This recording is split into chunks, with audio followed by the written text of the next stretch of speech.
odd little group that we are.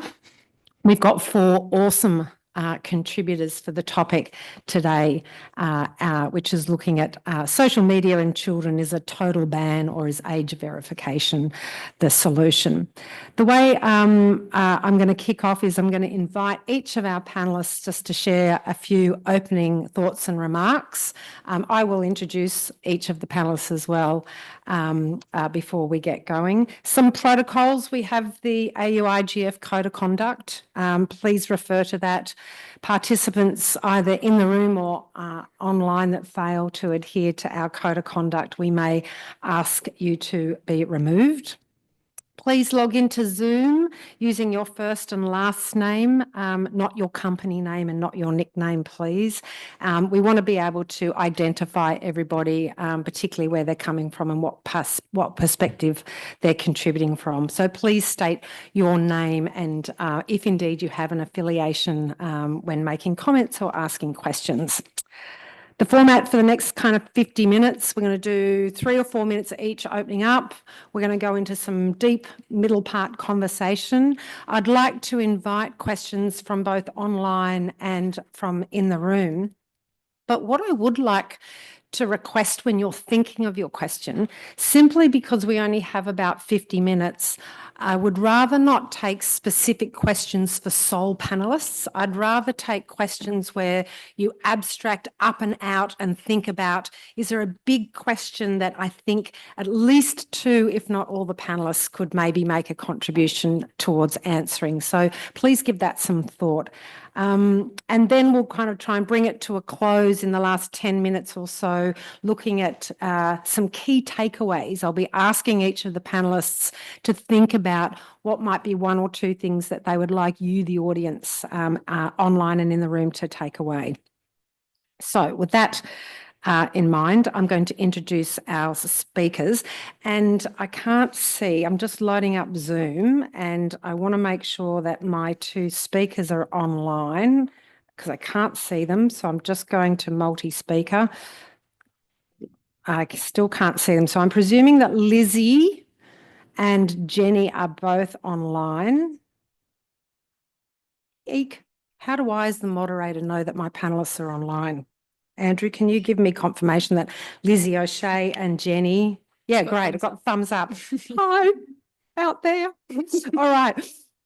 Jenny, I'm going to ask you to kick off. And there's Lizzie. Thanks. Welcome, Lizzie from India. Jenny, I'm going to ask you to kick off with some opening remarks. Jenny, I'm going to ask you to pass the baton straight to Lizzie. Lizzie, when you're finished, pass the baton back to Melbourne here in the room, and I'll get either Pirate or Zoe to pick up from there. We have 4, in fact, 5 amazing women. It's in my 30-odd years, it's been fun to see women grow in sizes, but to run an all-female panel is pretty cool, so happy about that. We have Jenny Duxbury, who's the Director of Policy and Regulatory Affairs with the Digital Industry Group. She will be bringing an international but also an industry perspective to this dialogue. Lizzie will be joining us. Lizzie O'Shea is joining us from India. Lizzie is the founder and chair of Digital Rights Watch, but she's also a principal at Maurice Blackburn Lawyers. And Lizzie's going to be bringing a civil society perspective. We have Pirate Pasul, first session, first online, real session that she'll be presenting today. She's representing end users like me, but also is a member of the Dynamic Teen Coalition. So brings for us to this conversation a really critical perspective because of her age. So thank you, Pirate, representing all people that are younger than us, the rest of us. No pressure. And then we have Zoe Hawkins, who's the Head of Policy Design at the Australian National University's Tech Policy Design Centre. Zoe's bringing both an academia and civil society perspective to this conversation. And true to the multi-stakeholder model, we've got a variety of perspectives, and we hope that this will be a dialogue and a discussion, looking for some common places where we can land together, looking to also identify any of the pivot points or the constraints or the tensions that exist in this particular topic. So if we get straight to it, Australia's looking to impose penalties on social media platforms. Australia is actually looking at legislating a national minimum age for social media access. And according to Minister Rowland's address at the recent social media summit, the government understands that communities and parents are concerned about the harmful impacts of social media and they want action. I've read that out, that the government understands parents and communities are concerned about harmful impacts of social media and they want action. I've read that out because I can't find the problem statement. I can't find the ban is a solution that we're discussing today, but I can't find the problem statement. That's the closest that I can find to a problem statement. So if somebody in this room knows what the problem statement is, me as the moderator would really like to know. So I'm taking a guess at it that the federal government is concerned and about that parents and communities are really worried about the harmful impacts of social media and they want action, and that a ban on age or some kind of age verification is the solution. Without further ado, Jenny, if I could ask you to share some opening remarks for us, and when you've finished, hand the baton to Lizzie. Thank you very much and welcome, Jennifer. Hi, everyone. I hope you can all hear me clearly. I'd just like to begin by thanking the organisers for the invitation to speak today on this very important topic, social media and children. Is a ban the answer? And I must say that I do agree that in answering this question is difficult, because the problem that we are being asked to solve with a ban hasn't been really clearly articulated, and it isn't clear what the outcome is that we hope to achieve with a ban. Are we hoping to improve the attention span of children within schools, reduce digital distraction and improve learning outcomes? Are we hoping to improve mental outcomes, health outcomes for young people? Are we hoping to keep younger people safer online by keeping them offline until a particular age? These are all rationales that have been given for the ban, but exactly what it is that we hope to achieve here isn't that clear to me, because all of those things that I've just referenced are actually complex social issues. And in relation to online safety, I think it's really important to bear in mind that the work of keeping young people and adults safe online is an ongoing task. And, there is a lot to do in developing appropriate regulatory settings, and there's going to be many opportunities to improve how industry responds to the challenges of keeping young people and adults as well safe online. So it's really hard to have a considered view at this stage as to what is being proposed in terms of this ban, other than that there is a basic rationale, which is limiting young people's access to social media and other unspecified digital services is desirable until they are at an age where they are developmentally equipped to deal with the challenges of being in digital spaces. So we don't know yet what is the minimum age that the government has in mind, although South Australia has proposed 16 or 14 to 15 with parental consent. We don't know the range of services in scope. We know social media is in scope, but if we look at what's being proposed in South Australia, there's a very broad range of everyday digital communication services that are potentially covered by these restrictions, including email, MMS, SMS, websites or apps that facilitate user interaction, such as messaging services, gaming services, informational and entertainment services, app stores and search engines. So that's the majority of services that most people will use to access digital spaces by their smartphone.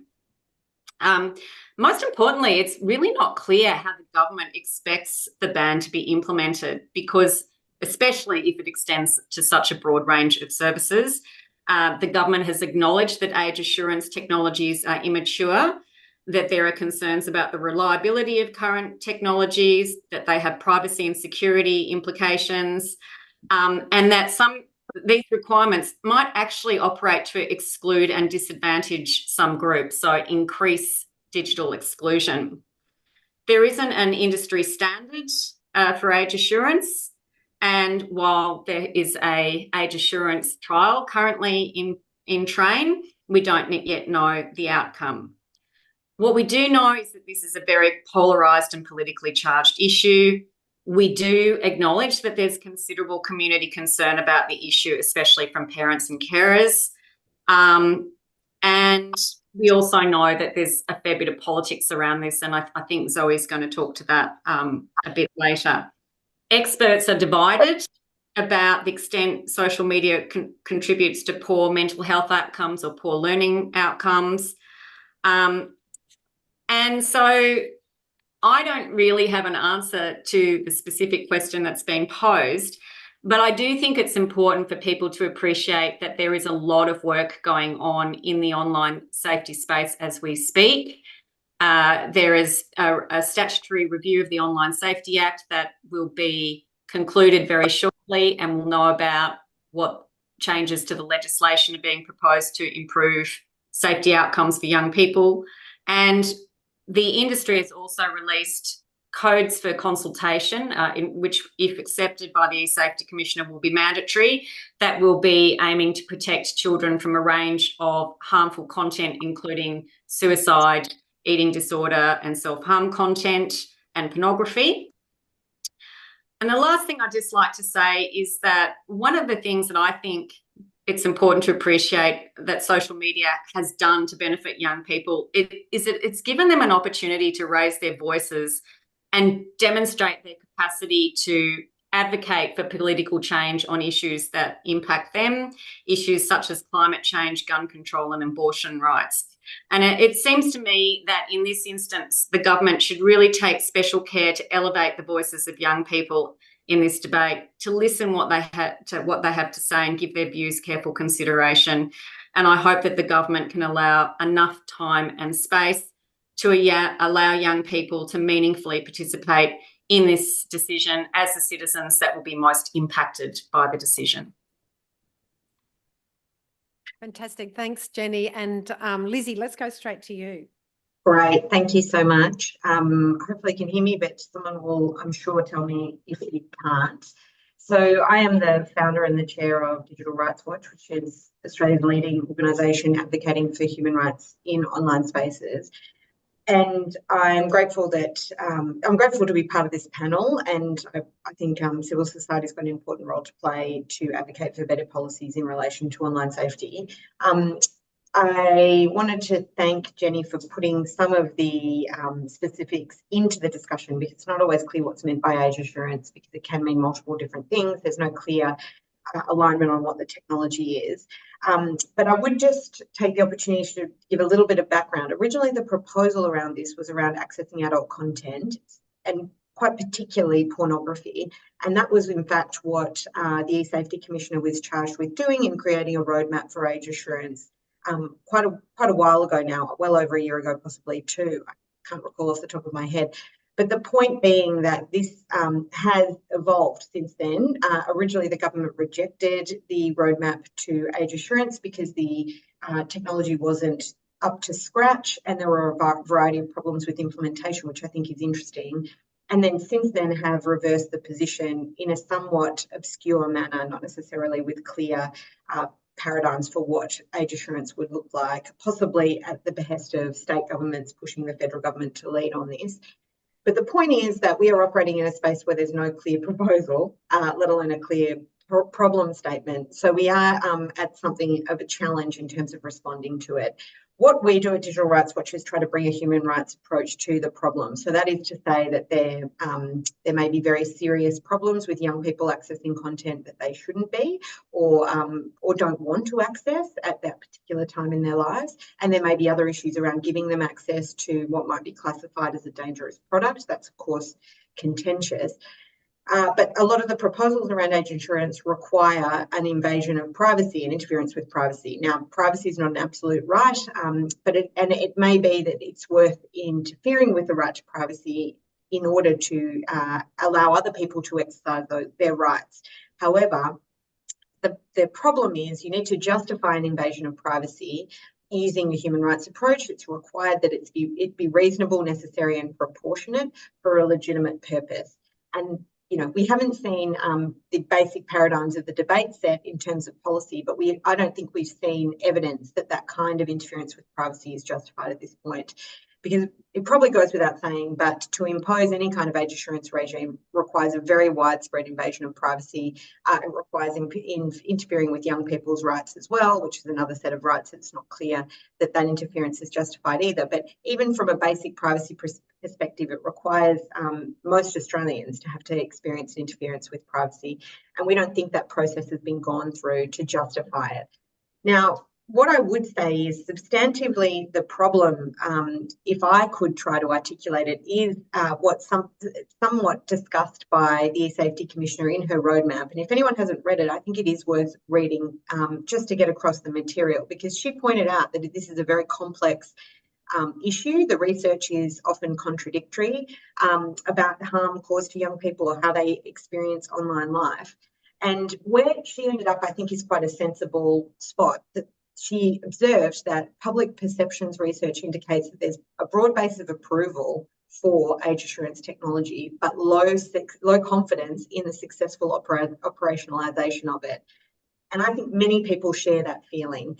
And that's what justifies the political climate that gives rise to this proposal. But then upon reflection, I think many people remain concerned about it. What I would say is one of the things that's driving this is that I do think social media companies have not upheld their social license to operate, and that has created problems. I think we do not see enough transparency in how algorithmic models of amplification of content are designed, and many people remain extremely concerned about that. And there is a need for industry to come to the table and accept that there may be harmful consequences of their products and do something about it. To that end, we argue that the number one thing that the government can do at this present time to protect young people is to implement bold privacy reform for children specifically, but also for adults, because that will address the data-centric business model that is focused on extracting information at quite costly consequences for society and people. It leads to that data-centric business model that is focused on engagement leads to all sorts of negative impacts, such as extended time on device. Prioritising engagement above all things means that more polarising content is promoted because it's more engaging, which creates a spread of mis and disinformation, extremist content, and the like. So there's a range of reasons why privacy reform is quite important to cleaning up the information ecosystem that is experienced by young people as well as adults, and that it's a much less privacy invading policy solution than what is commonly proposed when we talk about age assurance. And what I would say generally is that the public also support these kinds of proposals. We're about to release a report about the tension between privacy and safety, and we did some polling to go with that report and indicated that many people understand that privacy is extremely important alongside safety and do not necessarily pitch them one against the other.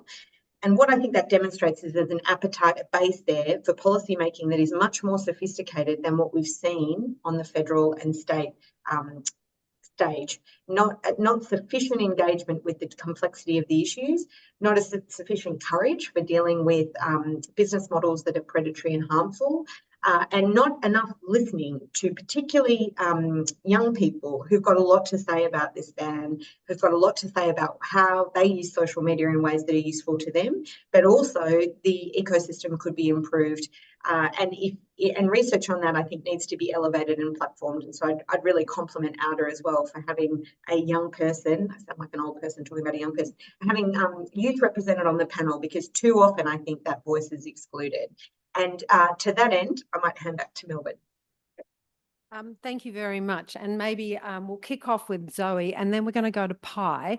Pi is going to kick us off with a video. So Zoe's going to make some opening remarks, and then I'm going to cue the people at the back for the video, and then Pirate will maybe add a few thoughts after we watch the video. So Zoe, over to you for some opening remarks. Thanks, Sandra. And wonderful to be here today, and great to be on such a powerful female panel, and great to hear the comments from Jenny and Lizzie online. Unsurprisingly, both of whom have made excellent points that were some of the ones I was going to make, but a great opportunity to riff off this. I love the provocative title of this session from the organizers. I think that I want to pick up on this point about, is a total ban the answer? It does depend on the question, which is obviously a topic that Jenny has already touched on. But regardless, I think, of what the question is, there's never going to be one answer. So even just the point about, is it the answer? Even if a ban is one of the answers to the questions we're asking, it's certainly not going to be the only one. So I think moving away from a binary sort of mindset on is this a silver bullet? That's sort of silver bullet mentality. And we all know that that's not going to work in this space. And I'd actually like to push us all in this conversation a little bit, because I think this point has come up about what's the outcome we're seeking to achieve. And then we've listed, and Jenny did a great job of identifying some of the possible harms we might be looking to mitigate, whether that be screen addiction, that be exposure to harmful content, mental health issues, things like this. But I think we can be more ambitious to talk about the positive vision that we have for kids and their online experiences, and actually all Australians and their online experiences. So really, I think the first point of call is, and Sandra, you're not wrong, I don't know that there is a clearer problem statement from the government right now. Lots of great research and work done across e-safety and other parts of government. But I think we're all grappling with, what is this coherent outcome that we're striving for in a positive framing?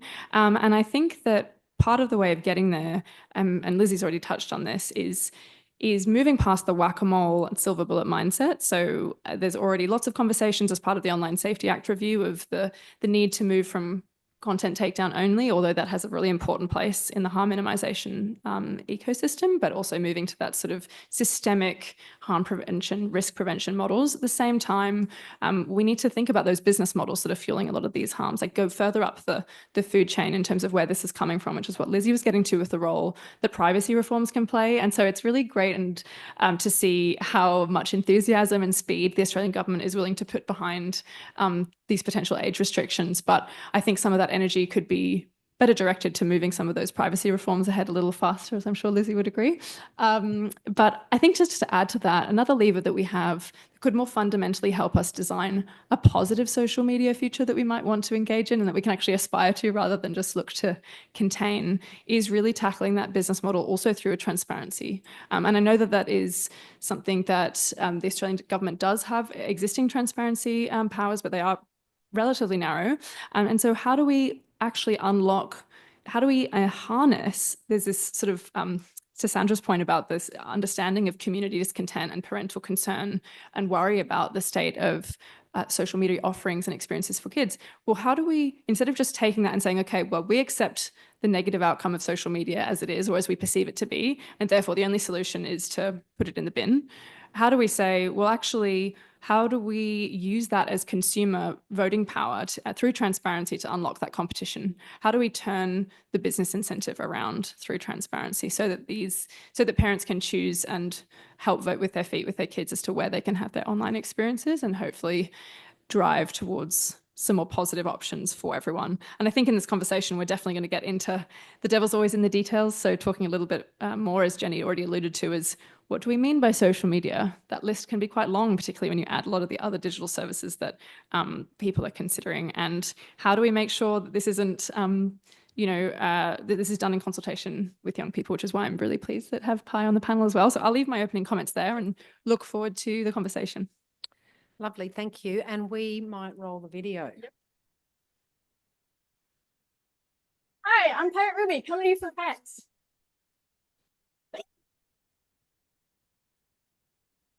Hi, I'm AI Pirate Ruby, your game host. Today, we are at PAX, Australia's biggest gaming festival, asking the young people who lived through the dawn of socializing online, also called social media, what they think about possible age restrictions on teens accessing social media in Australia.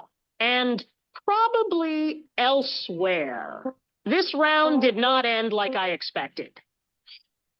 Great to meet you. So, what do you think about the Australian government putting laws where you will have to verify your age on social media to use certain features or even get on the app in the first place?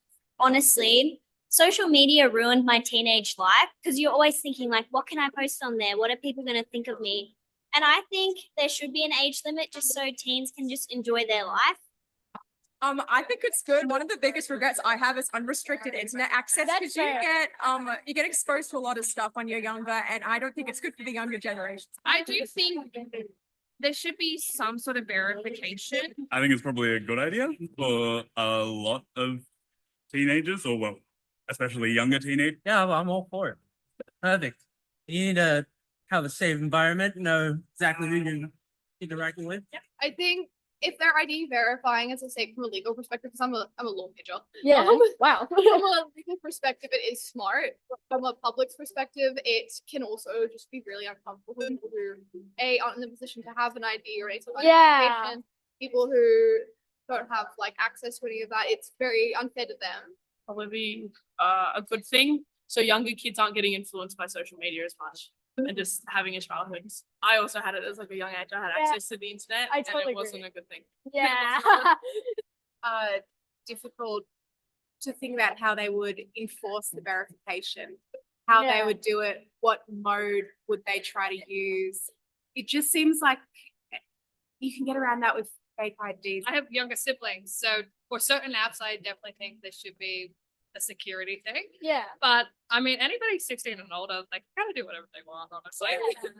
Social media pretty much ruined a lot of my high school. I'm still in high school, and it's made it's made it hell. I feel like under 16, if you're being attacked by people, that's kind of like when the worst age is because you don't know, you don't know what's going on, and you just think like the world hates me. When you're older, you know when to like log on. I'm not so sure about that. What do you think? Should teens be restricted from accessing social media online? Tell us in the comments below.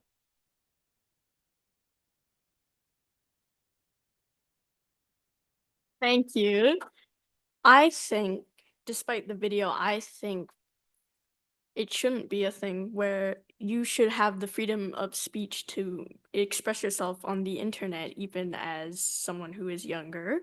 Speaking as a teen myself, I feel like it's important to have freedom of speech and have the ability to do what you want on the internet as your own person. And I know there's a lot of awful things that can happen there, but there's also the fact that this is a new generation where people can't really do the things you guys used to do when you were younger. Like, we can't just go out to the mall anymore. Well, we could, but no, kind of risky. And I feel like we have the right to express ourselves, even if it might be dangerous. And I think social media apps should work more on like their algorithms and working more to make sure the children are safe rather than banning it outright, because I personally wouldn't probably be here right now where I'm sitting if I didn't have the opportunity to go online. So one of the things that you have said a couple of times is how surprised you were at the number of responses from young people agreeing that there should be some sort of age verification. And then when you and I unpacked it a bit this morning, we were talking about to what extent, how do we balance, I want access to the internet, I want to be able to roam, but I also want social media companies to take some level of responsibility, particularly for the algorithm. Can you just give us a little bit more colour around what you were talking with me this morning when you were talking about the algorithms and the role that social media companies play?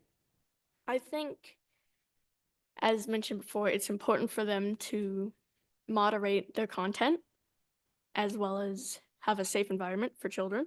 And I think it should be more accessible to people like parents or guardians to have a bit more of a choice on what their children posts, because I notice a lot of children who seem to be traumatized used to have a very popular social media account or some sort of account where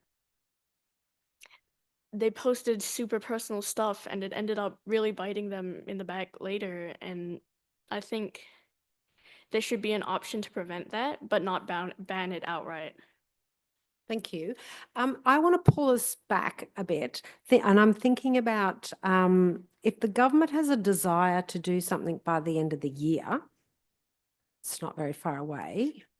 We know how complex this policy space is, but I want to pose a question to all the audience, and maybe just because we've got two online, two in the room, Lizzie and Jen, we might go to you. If either of you two have anything to say on this question. It seems that age assurance or verification is a solution, but I wonder, what do we know of other interventions that might address concerns about the impacts of social media on young people? What do we know of other good works that are being done or other interventions? Has Jenny or Lizzie, perhaps Jenny first, can you comment on that? Look, what I can talk about, and I think I did briefly mention this, is that there is a lot of work going on in this space at the moment.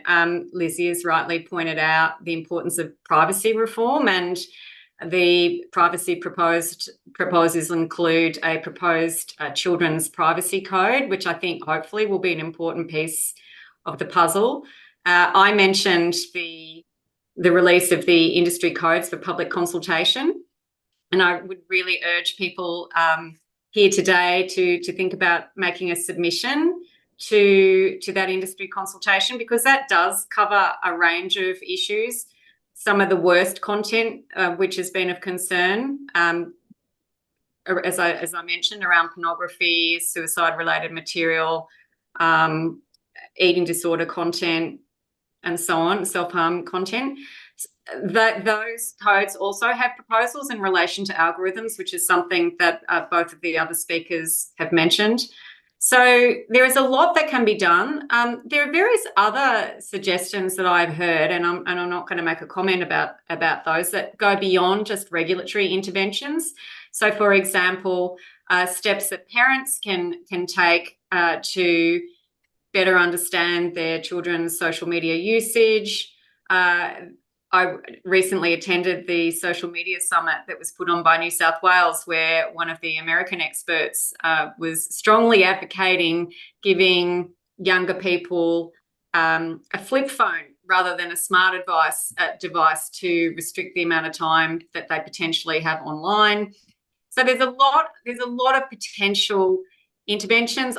I actually also quite like the suggestion from mental health organisations, and there are about 100 of them, I think, that have really have registered concerns about the proposed restrictions, and that is around initiatives that are targeted at increasing digital literacy across the whole population, so including parents and children, and also potentially around ways that we can think about co-designing social media spaces with the input of young people to ensure that some of the concerns around that young people have around this, their experiences online are appropriately factored into designing appropriate solutions.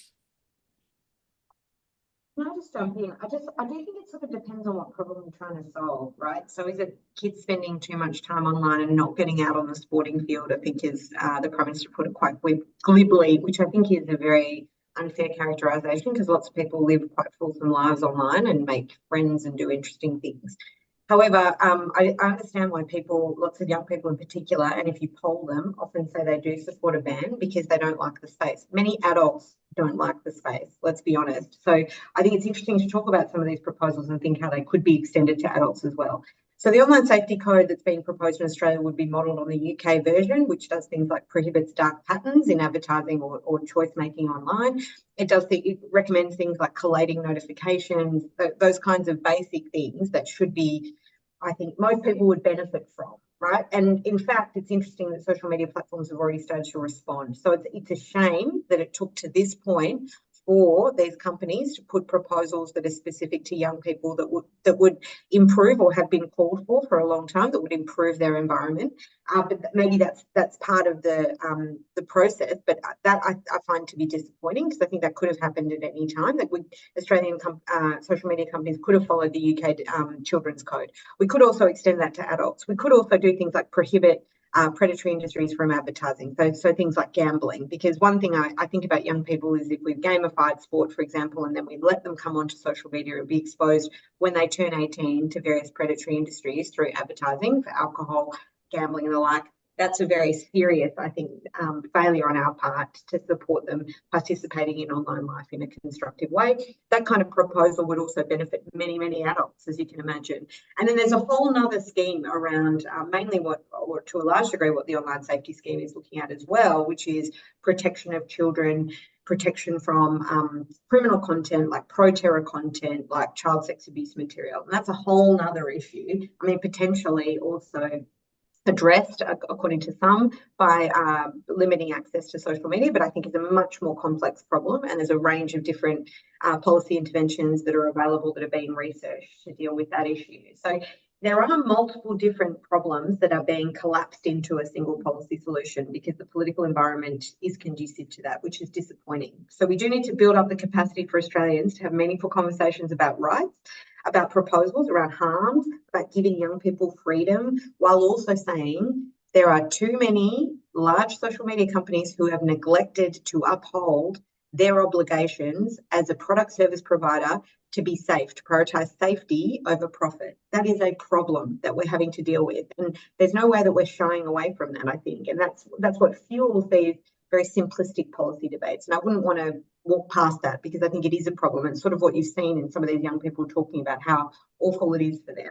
So let's tackle that. Let's deal with it. Let's find ways to promote safety and transparency, particularly around making sure we know what it's like to go online and give people meaningful choices, not impose all the obligations on them to make a decision, but give them choices that are meaningful about knowing what they're exposing themselves to and working out if they might want to do something different. Thank you. Either of you two? I think, just as something to mention, so Norway is also having this implicated in their government as well, where you can't did like the age verification. And how would you if you were in the scenario where you moved to Norway and you need a visa to verify there, so how would you, if you moved to Norway, how would you, thinking. Oh, you gather your thoughts, don't you? Yeah. Is it around your age, verifying your age? Yeah. Without a passport or? Yeah, if you didn't have a passport, which I don't, how would you talk to your family? Because my friend, I asked them, they use Facebook to talk to their family, and if there was a verification for that and they didn't have a visa or they didn't have a passport, I don't have a passport, I'm 16. If they didn't have that ability, how would you talk to people that you care about? Like, I know there's always messages, but people use other types of apps as well, and I think it's important to allow that communication, because my friend, as I just said, wouldn't be able to talk to their family anymore. So you're raising good questions around the implementation, the how, because this is complex. This will be complex indeed to implement it. I want to actually, Zoe, if I may, I want to move to the process and just talk about the policy process, partly because of your background, but also a couple of the other speakers talked about how might we co-design a process, or what indeed does the process look like? And I want to unpack that a bit, because there is a bit of a sense of urgency in the timing. But I want to get some ideas from the panelists around what does good policy process look like? Like, what constitutes a solid process? If we could wave our wands and go, we can have a great process to solve one of these problems, what does that process look like? Zoe, given your background, can you kick off and help us think about process? If you want to introduce any ingredients for what constitutes a shitty process or a bad process. now's the time as well. Well, obviously, I love the question. I think first, before I go to maybe what good looks like, part of the reason I think we're struggling to embody a sort of best practice policy processes is partly we're sort of stuck in a little bit of a mutual cynical cycle, I think, between industry and government. And it does, to pick up on what Lizzie was saying before, this real sense of, you know, there are recent announcements coming out of some of the tech companies which are really positive, but I think in regards to sort of Instagram introducing teen accounts, or whether it's Apple's announcement around nudity content and measures there, I think that we've created a scenario where I think policy commentators and people in government are reacting to that. Well, you're only doing that now as some sort of mitigation mechanism because we're trying to regulate. And so there's this real cynicism about policies that if you took that mistrust away, maybe would be seen as a positive step. And on the flip side, in terms of process and the urgency that we're feeling right now, I think it's also, I would apply the same disappointment actually to some of this current politicization of these really important issues. I mean, we're leading up to an election, and I think it's really hard to go past the fact that online safety is really a vote-winning conversation, and this sort of breathlessness around the need to sort of ban this before Christmas is kind of is disappointing, because there is really important long-term deep research and policy work that's been going on in this space, including not least the sort of diligent review of the Online Safety Act that's been going on, and the results of which are due to government in like 3 days' time. So I think what we really need is, yes, industry to be more proactive and to build trust by taking action when it isn't being threatened with regulation. And I think government also needs to be mindful about you know, avoiding the politicization of these processes really being considered, particularly when there are such significant implications or potentially even unknown implications. And I don't know that there's huge consensus. As much as there's a lot of angst in the community, I don't know that there's consensus around understanding exactly how to implement this. So that's, I guess, some of the, I think we need to build some trust, we need to build proactivity, and that would be some of the ingredients that would go into the context that would help do this well. I think the other thing in terms of mechanics of the good policy design process, what we're really lacking at the moment is it's really commendable that the government is looking at so many different tech policy issues right now. Like, the list is incredibly long. It's very hard to do all of that well if that's not very well coordinated. And at the moment, I think there are some mechanisms that we have in government that help with that, the Digital Policy Regulators Forum and things like this. But we've at the Tech Policy Design Centre have done research around how can we better coordinate these, sort of stitch these different threads of conversation together so that at a country level we have a bigger vision as to what we're trying to create. Because I think at the moment it's happening in silos. So a bit of more coordination would be something we would call for as well. Jenny, any thoughts? Yeah, so I agree with everything that Zoe has said, although I would just point out that the two initiatives that you mentioned, Apple and Meta, those have been in development for quite a long time, and that's certainly not in response to the announcement of the social media ban. I mean, I think it was awkward timing, but and Jenny, just time to put together both of those. And Jenny, just to be clear, my point exactly is maybe exactly what you're saying, which is that even though that might be the case, I think there's an immediate presumption of cynicism, right? And that's the problem. Yeah. Correct. Totally agree with you there, which I think is really unfortunate. So for me, I think what is really important in a good policy process is to make sure that you bring all of the stakeholders into the room with you, right? So there are many different opinions on this issue, and you should be aiming to get as many diverse perspectives as possible into the mix. I also think it's really important for an issue which is as polarised as this one is for the government to be able to demonstrate that it's actively listened to those different perspectives and that it has actively considered them as well. So for me, a bad policy process is one where you put a piece of legislation out to public consultation with a very short window.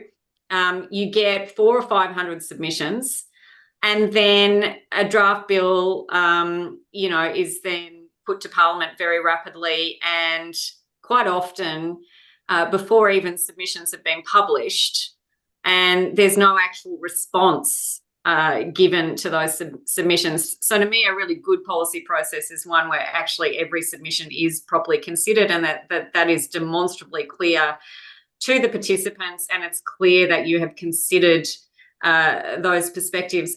I also think that, a bad policy process is one that oversimplifies the complexity of the problem. And so getting out the complexities and getting them out into the public consciousness is also, to me, really clear. Policies which try to aim for too much big change rather than incrementally taking people along a journey also, and there's a lot of data on this, they tend to fail. Now, incremental shifts can happen quite rapidly, but you still have to take people along on the journey. And if you don't take people along on the journey, then again, you may not get the outcome that you want. I think also was raised at the very beginning, kind of being clear about what the outcome is that you want, even if there's multiple outcomes, even if there's multiple questions. That is also like fundamental, because you can't have good consultation unless those things are also in place. If you don't mind, Sally, I might just jump in.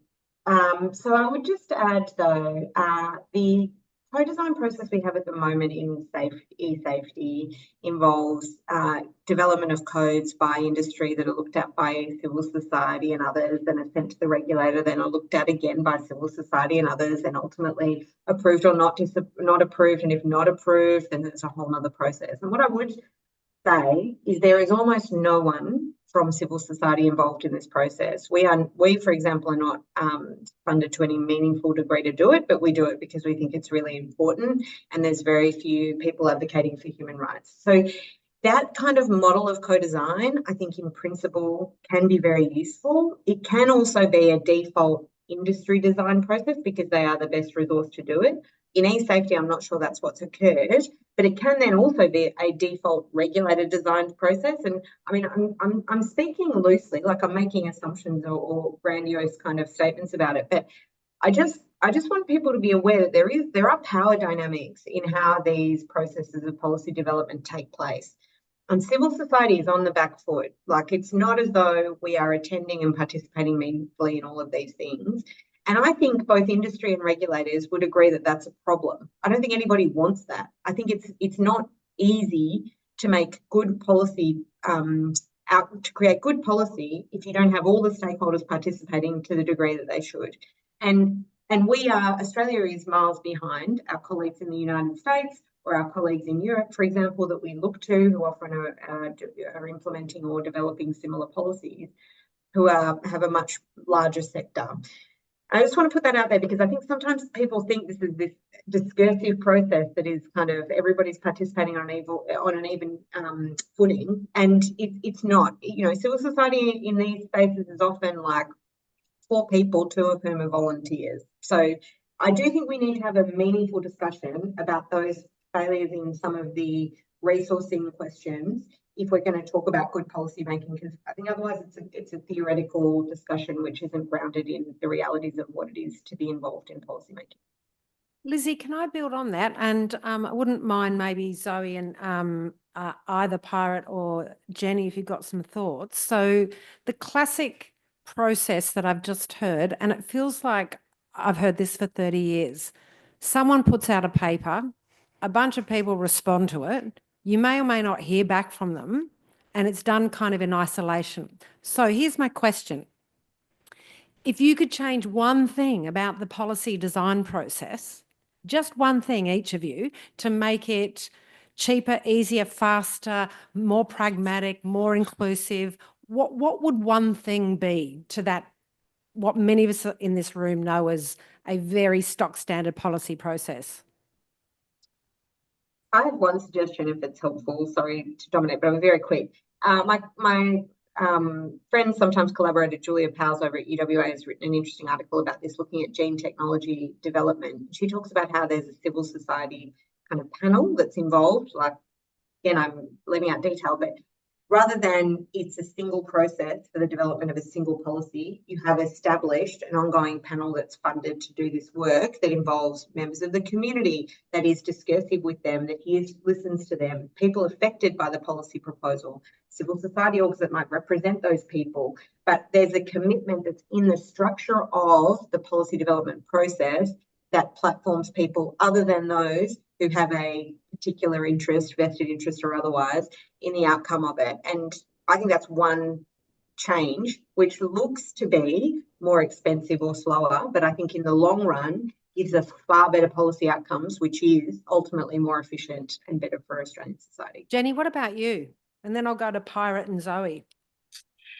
So I do have a radical suggestion, and this does not come from an industry perspective, but from my perspective as someone who's done research in political science and teaches on an MBA program about institutions of government and law.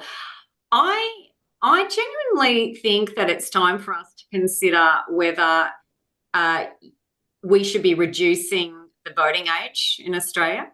So I would like to see that at least where there are issues of real concern to young people like this one, that we would allow them a postal vote, for example, so a more participatory decision-making model, that they would be, so for this particular issue, I think it'd be really interesting to go out to young people perhaps from year 10 to 12 and ask them, what's your view on this?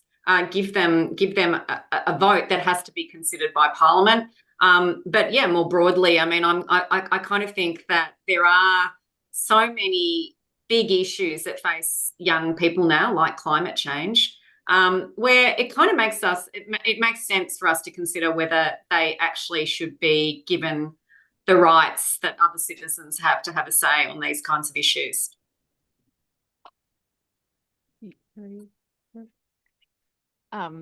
I love both those suggestions. I think the other thing I would say is, and Sandra, you asked something that might make it more inclusive or potentially faster. I don't think faster is the answer. I think, if anything, one of my reflections is there's this constant sense of urgency, and I think that that's important. These are timely and pressing issues, but my observation would be that these are also complicated issues, and I think that sometimes the speed of consultation does a disservice to the quality of work that could be out there. These consultations normally last 4 weeks. By the time you add in anybody individually's work schedule, they realize when it's 10 days in, and then there's a practicality to this that genuinely, and Lizzie sort of alluded to it, some of these people are volunteers. How do we set up a scenario that not only is that group funded and for their participation, but I think what I'm saying is, and given a little bit more time, I have witnessed the Christmas specials that happen. I've participated in the Christmas specials. It's not conducive to well thought out policy making. So I also just want to add a comment on this. The power and importance of researchers and also journalism generally to cover a lot of the implications of these issues are very important.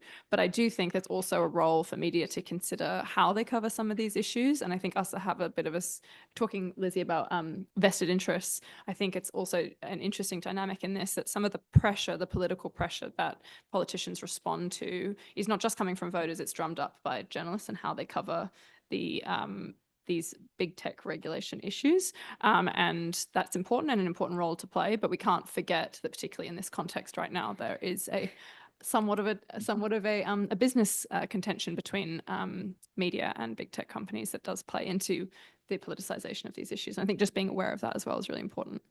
Thank you. Thank you so much, Zoe. It just goes too fast. It's 2:26 Eastern Standard Time. I was hoping to take a couple of questions, but I've lost that opportunity. Jenny, we'll go to you, and then to Lizzie, to Zoe, and then to Pirate. One thing, if you just want the audience to take away one thing that you've been sharing with today, what's the one thing that you would love everybody to take away and perhaps reflect on overnight? Let's kick off with you, Jenny.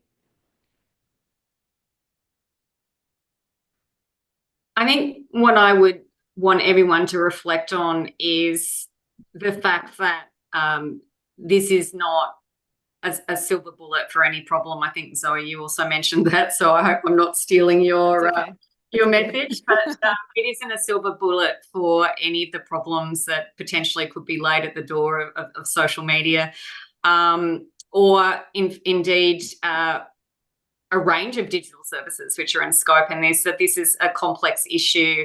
and that because of that, it's really important for us all to be able to take the time to think about exactly, what the implications are, and to not move too quickly to policy solutions which may have unintended consequences because we haven't had the opportunity to fully explore, all of the issues that it will raise.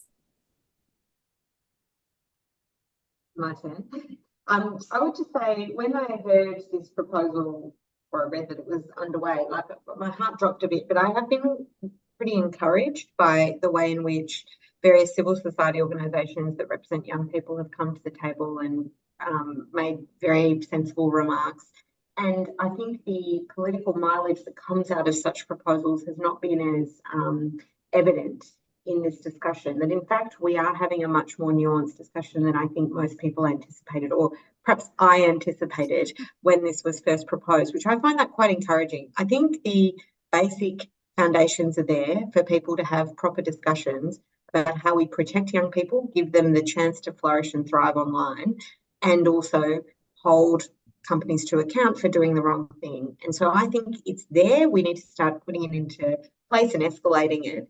But we shouldn't just assume that the Australian public doesn't understand this, or that young people don't understand the complexities and dynamics of these kinds of discussions. And we shouldn't just let politicians get away with bulldozing their way through these discussions with pronouncements that may not be valid. We've got work to do as people who are interested in protecting the internet and internet infrastructure to make those foundations work in service of better policy outcomes. Lizzie, thank you. Pirate? I want all of you to think, if your children or someone young that you know, would you feel safe knowing their personal information, such as their visa or their passport, is online? That is my question. It's a big one.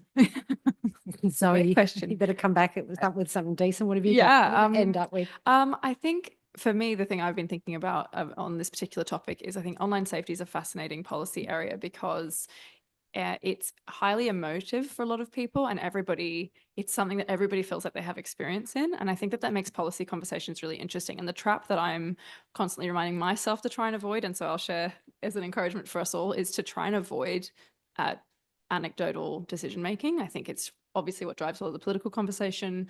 And so I think it's making sure that we're actually referring to research, evidence base that is beyond our just lived experience. Like, I might just say, well, I actually had a great time on social media when I was a kid, so there's no need for a ban, but that's not true for everyone, and vice versa. So I think us moving away from anecdotes and sticking with hard research is going to help us do, as Lizzie said, the work that's ahead of us. And I think reason for optimism if we can do that. Fantastic. Thank you very much. I took quite a lot away, and I'm going to have a say as well. I think we need to experiment with a change up in the policy development process. And Lizzie, I really liked your idea, and Jen as well. I think it would be not that difficult for the government to try an experiment and try the policy process a little bit different, rather than, what did you call the Christmas thing? The Christmas special? Yeah, that's just a real thing. It cannot be the Christmas special. Opens on the 20th of December. Yeah, exactly. So thank you, everybody. I want a round of applause, please, before Jenny, Lizzie, Pirate, and Zoe Hawkins. Thank you very much, everybody. And thank you online. The next session will start in about 4 minutes. Thank you, everybody.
Fantastic.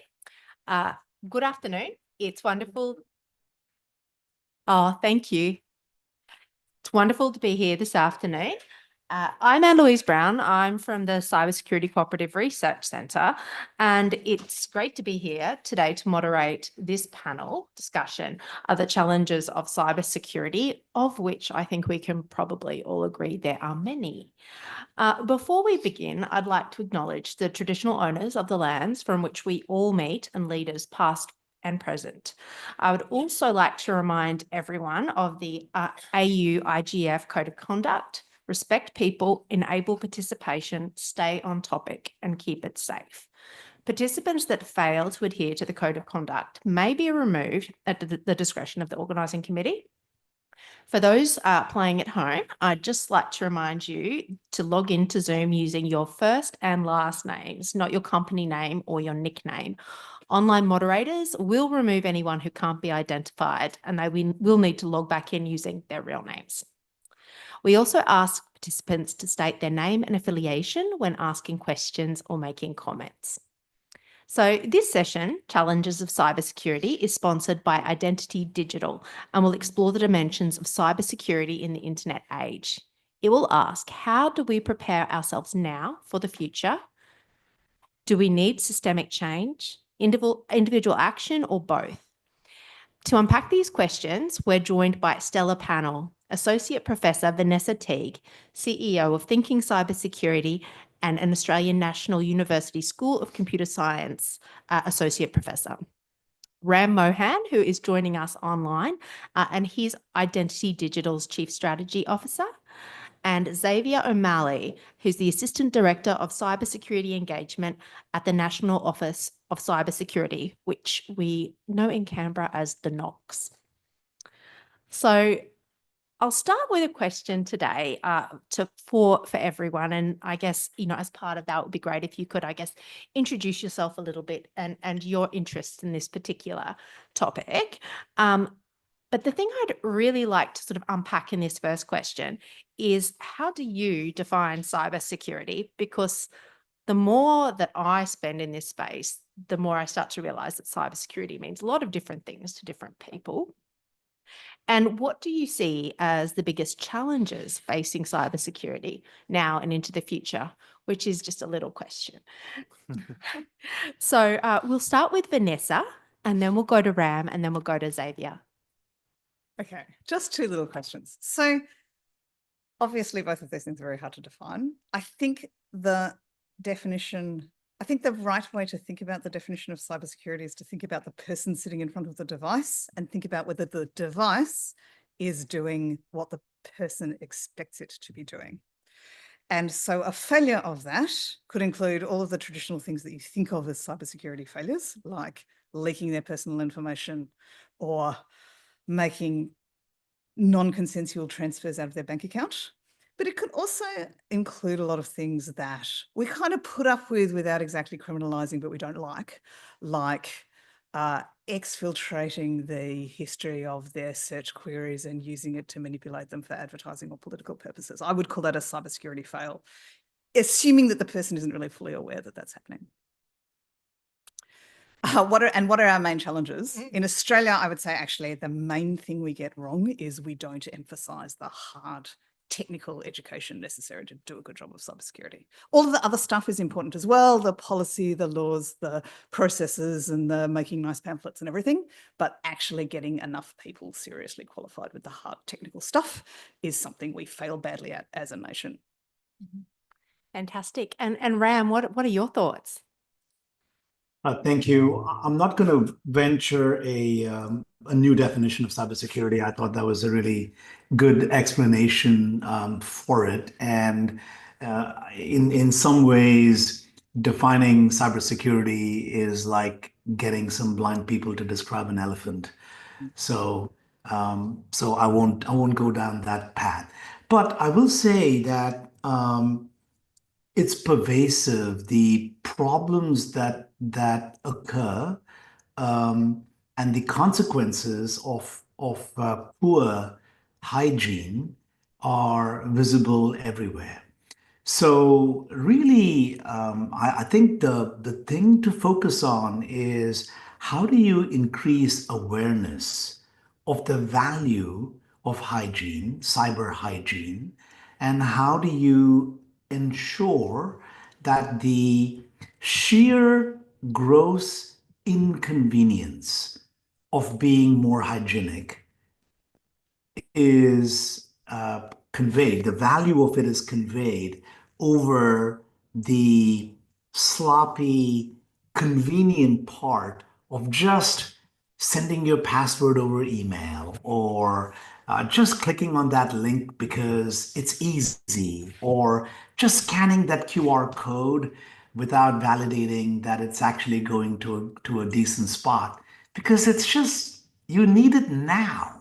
And why wait? Why it's so bothersome to go through these extra steps, right? So I think that tension that exists between the convenience of and the immediacy that you can get through, which is really what, in many ways, what the criminals are exploiting, right? They are really looking at human nature and saying, this is really, let's go exploit that. So we need the same thing that, in Australia and in much of the world, the same campaign that happened decades ago that convinced drivers that the first thing you do when you get into the car is to put your seatbelt on. That was driving hygiene, and it took a tremendous amount of education and awareness. And in that case, lives were lost. In the case of cybersecurity, often it's your money that is lost, or much worse, your identity that is lost. But some level of significant awareness, I think, is probably the largest challenge that we have to solve. Fantastic. And Xavier. So for a bit of context about my role, I work for the National Office of Cybersecurity. I'm a Melbourne-based representative of the cyber engagement team, and my team's remit is to really support the work of the NOCS, advocate for the cyber strategy, and communicate with state and territory governments, industries, small business networks, and really amplify the initiatives within that strategy.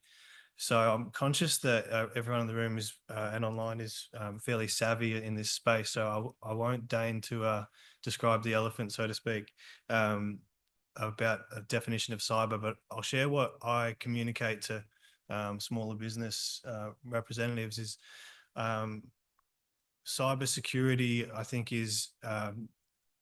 can boil down to baseline default settings, both technical and cultural, that enable you to do two things. One, operate online protected from threats, and to do so, to be able to bounce back quickly if you are exposed to those threats, with the caveat that we should expect exposure to those threats is inevitable. The challenge, I think, is getting just the average Australian because this is a whole of economy effort, but the whole economy is made up of individuals that work for all of our organisations, big and small. Getting the average Australian to comprehend that this is not an abstract issue, not a IT domain thing to fix, but a sort of an urgent national priority.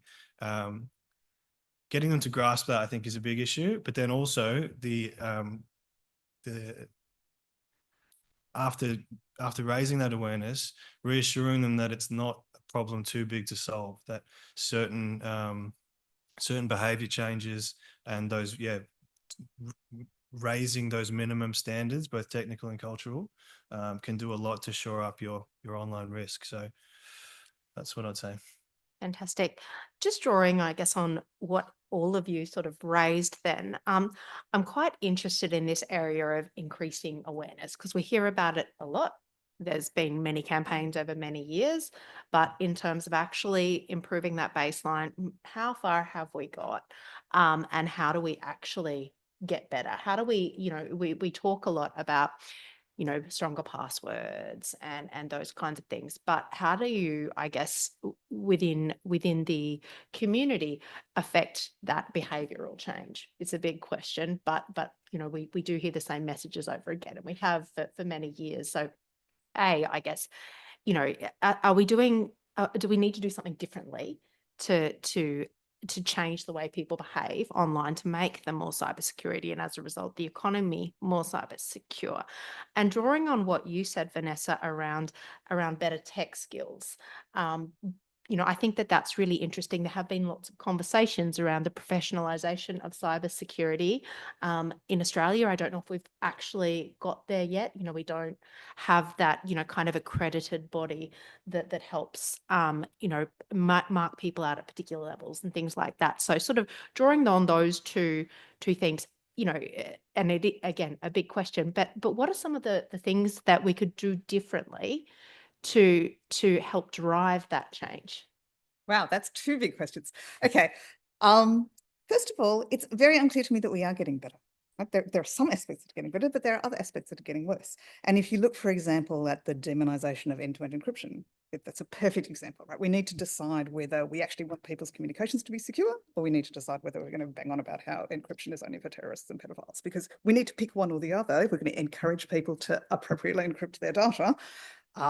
Because at the moment they're getting these totally mixed messages about whether a certain technology is good or bad for their security. And there's a number of other examples like that, although that's probably the worst. So that's item number one. I find it kind of astounding how little good quality education orients around relatively simple things like ad blockers for kids, or privacy preserving web browsers like Firefox, or even how many adults know the security implications of different ways of communicating. So I don't think we may be doing a decent job at the corporate level, but I don't know that we're doing a great job at the kind of ordinary Australian person level.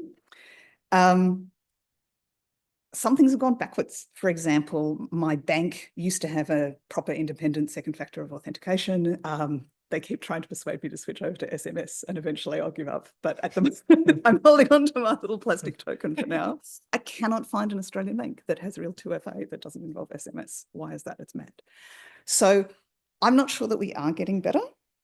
I'm not sure that there are enough people who really understand the technical implications of these ostensibly very similar choices that actually have very different implementations under the hood to be making good decisions in this space. And Xavier, you're obviously, at the forefront of this, driving a lot of this work from a government perspective. Are there any things that, I guess, especially through the Knox and the role that the Knox plays, given that it's still a relatively new kind of construct, that are there any different approaches that are being taken to help drive this uplift in the community and across the economy? Many, and it's a broad question, so you may have to just cut me off if I meander through too many points. But on the questions of secure technology, I think that's a big part of the strategy, is to ensure that not only are we asking Australians to to change their own behaviour, but that we're also we're also assisting by ensuring that they can trust the products that they use. So one component of the strategy is ensuring that Internet of Things devices or software that comes into Australia or that's manufactured here meets certain minimum standards, even really basic ones that align us with international standards, like ensuring IoT devices have, default, switching out from default passwords, and ensuring that you don't need to switch on security measures, ensuring that these things are built in. So secure by design is a big push from this strategy. In terms of the work that the Knox does, part of the coordinator, Michelle McGuinness's remit, is to, well, at a high level, do a few things. One, bolster the Commonwealth cybersecurity, because it's a bit cheeky to ask industry to meet certain standards and then not bring the government along with it. So that's a big body of work. Overseeing the National Cyber Exercise Program. Obviously, you've got smaller businesses and your general punter who's exposed to cybercrime, and they're going to need to bolster their cyber hygiene and their use of devices, etc. But the top end of town, when you've got critical infrastructure and just larger businesses of scale, practicing incident response plans, ensuring you have business continuity capabilities, stress testing your cyber posture with exercises, advocating for threat sharing across sectors, providing advice for small businesses. There's so many things, but it's a huge collective effort. The government sort of writes this strategy in co-design with industry, of course, but then it's a case of getting broad buy-in, building relationships across public and private industries, and then maybe in later in the session we'll talk about some of the programs available. But certainly, yeah, there's many levers being pulled to try and ensure broad economy uplift. Yeah. Fantastic. To answer. I just have 2 seconds. Yep. Then we'll go to you, Ram. Yeah, then you can have a turn. The IoT devices standards, that's a great idea, but you have to make sure that the certification has teeth. There are so many examples of things that sound like a great idea that set out a bunch of standards, and then the certification ends up being a kind of secret rubber stamp that happens by incompetent people behind closed doors. So set up that thing and then make sure that there are incentives to get genuine certification, even though you know that genuine certification is going to fail some stuff. Right? That's how you know when it's working, is when it gets refused. So make sure there's serious public scrutiny on the certification process so that it's real, because that's the only way that your standards are actually going to be upheld. Very fair sense. Yep. And Ram, you've mentioned before, the importance of, of communication campaigns essentially, and how we can make those more effective. I note that you're joining us from the United States, and I'm not sure what time it is there, but I think that it's quite a different time to what it is here. But in terms of, I guess, what you see in the States, is there anything that is done differently in the States to sort of spread this message that is effective and I guess could help, that Australia could learn from? Thank you. It's a good time. It's a good time to come in and participate in this conversation. Look, in the States, the government is doing quite a lot of work in disseminating information about how to be safer, etc. But I think actually the biggest levers that are being pulled are being done by the big technology giants. They have, I think, done a good job in pulling the level up. I mean, I was reading an article earlier today that said Microsoft users end up getting 60,000 attacks. Sorry, 600 million cyber attacks every day. That was an article. I'll post a link to that on the chat here, right? But if you look at, say, what a Microsoft or a Google or an Apple, et cetera, the platforms that have the largest amount of usage, one of the good things that they've been doing, promoting, and also it's being translated to lots of other sites and other services, is they're moving away from you must remember your password. They're saying, we're going to send you your a one-time use code for you to get in. And that, for example, is a small little step in the right direction, because, as you know, most people end up using either a simple password or, worse, a simple password that they use across every site or every place that they access. And it's ridiculously simple to reverse engineer most people's passwords, right?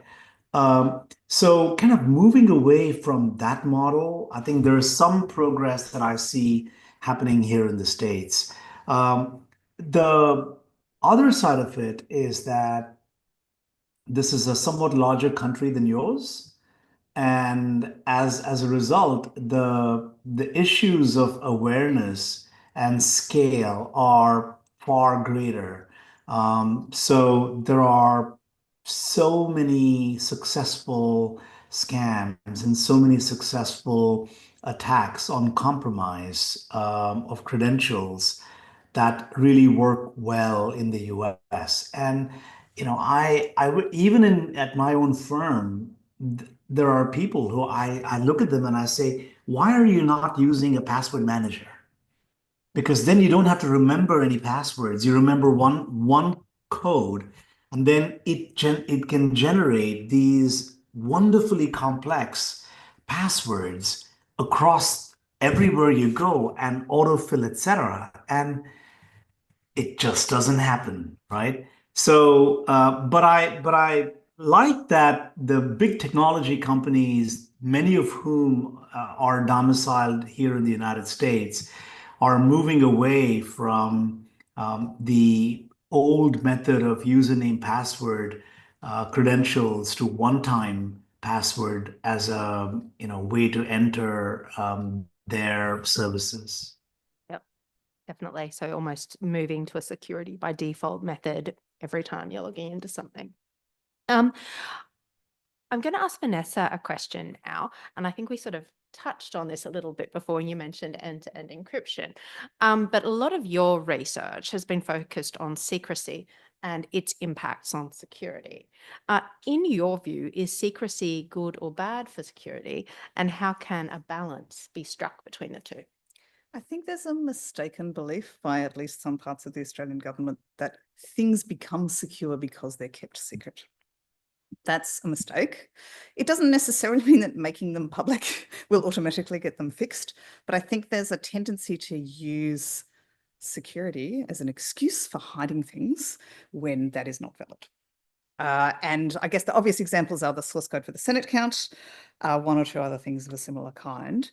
And I think it's almost never justified. And on the contrary, there have been some good examples. For example, the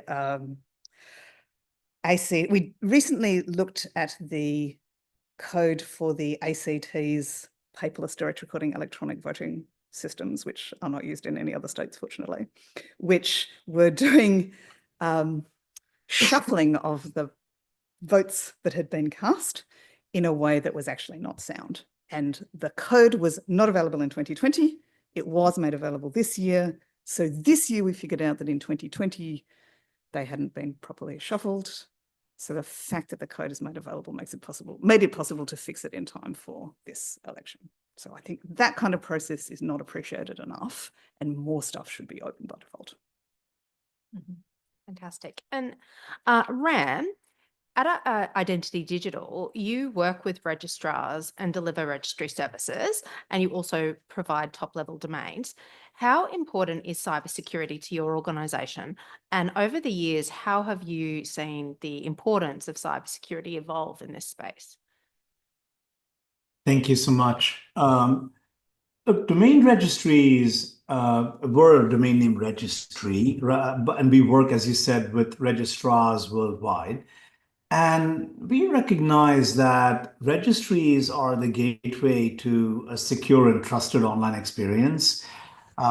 So we end up in our own shop, we end up conforming to best practices, the NIST cybersecurity framework, certainly Essential 8 in Australia, the Center for Internet Security, CIS benchmarks. So there's those set of standards that we work with. And the other part of it is, if you look at domain names, for example, there is a particular code inside of domain names called the AuthInfo code, the authorization information code. You need that code if you want to transfer your domain name or perform certain transactions with your domain name. And we end up working with registrars, for example, to say, hey, in the protocol, that particular code is actually not hashed, it's in clear text, but in your database, you ought to think about what you're doing with that data as an example, right? But even at the registrar level, I think the primary job that we're doing is working with them to get basic awareness out to all of their customers. How do you stop your credentials from being compromised, right? Because and if you look at data that is out there, what is clearly seen is that if you look at the top 5 ways by which hackers get into companies, the number 1 way is exploits that are not patched and fixed. The number 2 way is phishing. The 3rd way is stolen credentials. The 4th is prior compromise. And the 5th is website compromise, right? So that's worldwide. But if you look specifically at the Asia Pacific region, what is the primary way by which cyber attacks happen and the way by which hackers get into companies?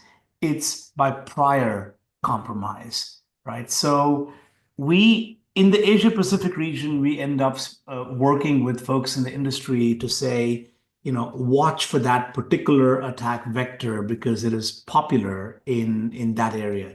If you look at Europe, the Middle East, and other parts of Asia, you'll find that phishing is the top.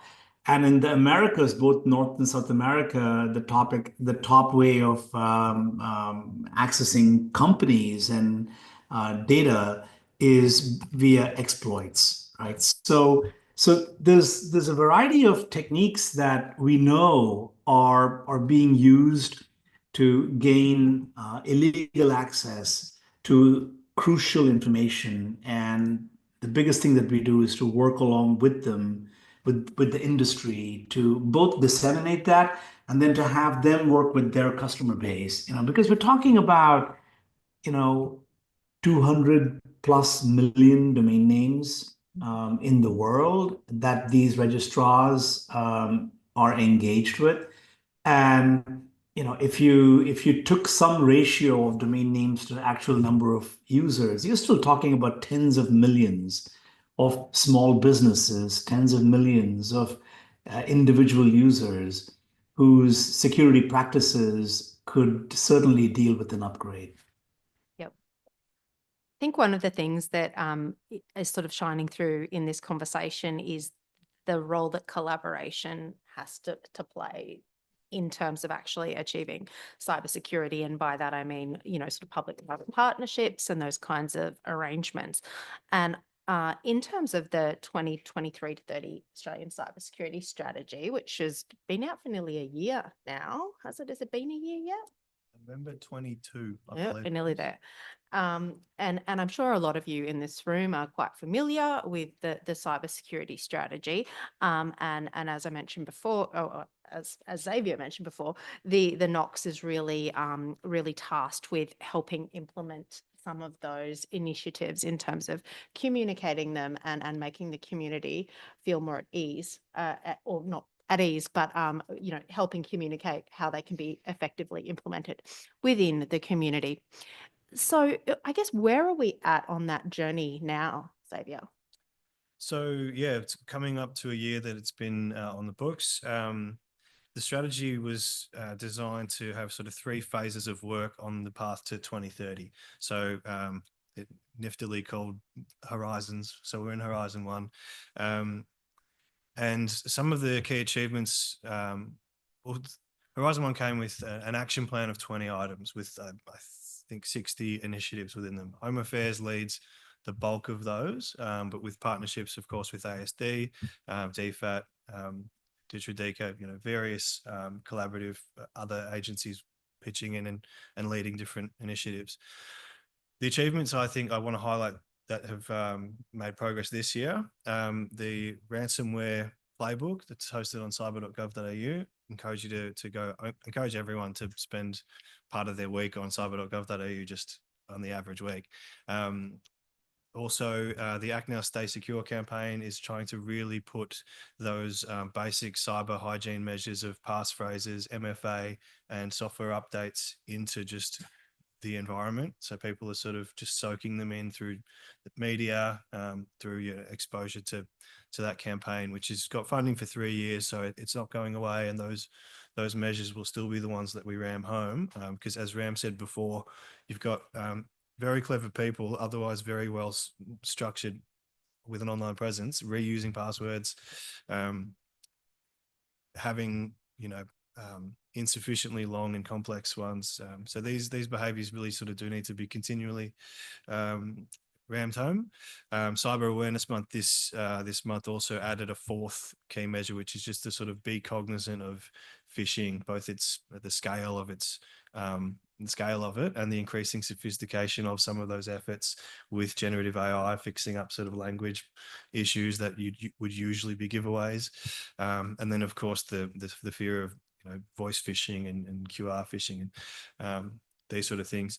But then probably the most landmark bit of progress made this year is passage of the Cybersecurity Bill and corresponding amendments to the Security of Critical Infrastructure Act. The key ones there being that introduction of a power for the minister to introduce a standard, which, as Vanessa mentioned before, will need to have some teeth. But the idea there is that that standard's to be created, and it will likely align with at least the first three measures of the ETSI standard.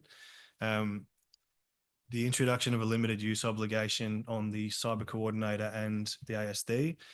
The purpose of that being to make industry feel reassured and confident to come forward and report and work with these federal level intelligence and remediation services, safe in the knowledge that information they share about a cyber incident they've gone through won't then be used against them in a regulatory setting. So really that's part of a broader effort to try and encourage and incentivize threat sharing across sectors, reporting in general, because we want to be able to create a map or understand the actual scale of threat that we're facing. And the ASD's cyber threat report, which is due any minute now, I'm sure, provides a year-on-year comparison that maps that picture, but it can only utilize what's reported. So really encouraging reporting across the economy, encouraging entities that have gone through a cyber incident, particularly one at scale, to engage with the ASD and with the cyber coordinator. So that was another part of the cyber bill. And then of course, the introduction of or the establishment of a cyber incident review board, which to date we haven't had a mechanism that can sort of look at with a no fault, no liability attitude, what actually happened in this cyber incident, what can we learn from it, what can we then disseminate to industry and government, so that we can, rather than finger wagging or sort of looking askance at an entity that's been through a cyber incident, rather acknowledging that this is likely to hit various entities at any time, and thinking what can we each all together learn from it, to build that collective resilience. I told you I would meander through points. And it's great. I think it really that last part is really that whole sort of notion of knowledge is power. And if organizations know what the issue is and what the problem is or what the vulnerability is, they can at least take steps to remediate it and prevent becoming a victim. I think that's especially the case in relation to ransomware, which the bill also deals with. Glad you mentioned ransomware. Obviously, yeah, ransomware reporting is the other aspect of the bill. Mm-hmm. I'm just wondering if anybody from the audience has any questions to ask. We'd love to hear from you. Oh, yes, we have a willing victim. Vanessa, how you doing? There seems to be an inherent conflict and a spectrum. Where do we set the line between encouraging good cyber hygiene practices for consumers and small business for which they don't do it for a job, they don't have a CISO team, they don't have potentially an IT professional running the cash register at the butchery, and making them so scared that they stay offline completely because they're too scared of doing it wrong. Really good point. That is the challenge, is to get to use urgency to raise awareness, but then to provide solutions that they can utilize. Two of the main ones that I'd raise is one is just been announced last week, a small business cyber resilience service that ID Care won the grant for, and they'll be commissioned to provide, to be a free 24/7 service to assist with real-time support for small businesses, eligible small businesses, that is those with an ABN with under 20 staff, because we encourage reporting to the ASD's ACSC, but really that's a portal to try and catch larger, more significant, and there's also regulatory requirements for critical infrastructure to take that avenue. There's a little bit of a gap for small businesses to get that person-to-person support, advice, remediation assistance, possibly. And then another program is Cyber Wardens, which is trying to encourage smaller businesses, and this is where we're talking like ma and pa shops that have 1 to 2 people, going through online training to get that baseline awareness, and then maintain membership of that program to become a certified cyber warden, and then hopefully with sufficient uptake of that, inject a cyber culture into these smaller businesses that don't have an IT department, for example, cracking the whip. And if we can make that supportive and warm and raise awareness of supports like ID Care, Scamwatch, the Act Now Stay Secure campaign, if we can, convey urgency and reassurance in the same message, that would be ideal. Is it reasonable for a individual or someone in a small business like that to actually take the stance of, I'm not an IT geek, I expect my service providers, I expect my bank, I expect the Qantas website, I expect all my service providers to get their shit together and make sure that I'm protected regardless of what I do, and actually set the systems up to be secure by design so they don't have to remember passwords or a one-time code or figure out how to use a password manager if they're not IT literate? I think RAM would probably be able to comment on that in relation to things like DNS filtering and some of the great things that do happen. And Vanessa would probably, I'm sure, have a comment as well, or a perspective. So, thank you. Sure, thank you. Look, DNS filtering happens, and it happens. A few years ago, maybe a decade ago, we would, in the technical community and other places, we would say, this is a really bad thing, don't do it. But we've come to realize that it's going to happen nevertheless. So therefore, now the task is to try and mitigate the harms that come from large-scale DNS filtering, and to especially help educate policymakers in responsible places around the world that it is actually a very blunt weapon, and it's not that you should never deploy it. The governments will make a call based on what they think is the right thing to do, but it has a significant impact, and in many ways it's an irreparable impact because the end user has no control. You remove control from the end user and it's taken, by someone else, and there's no way really to get around it for the average user, right? So measures like that sound great. They make for terrific sound bites. And I think if you come in and you say, DNS filtering is the best way to protect national security interests, I can point so many ways by which such DNS filtering measures get easily thwarted, right? So it really the question here is, what is a proportional response to a specific threat? And I would say in most cases, DNS filtering at large scale is a vastly disproportionate response to what really ought to be a narrow band problem. Fantastic.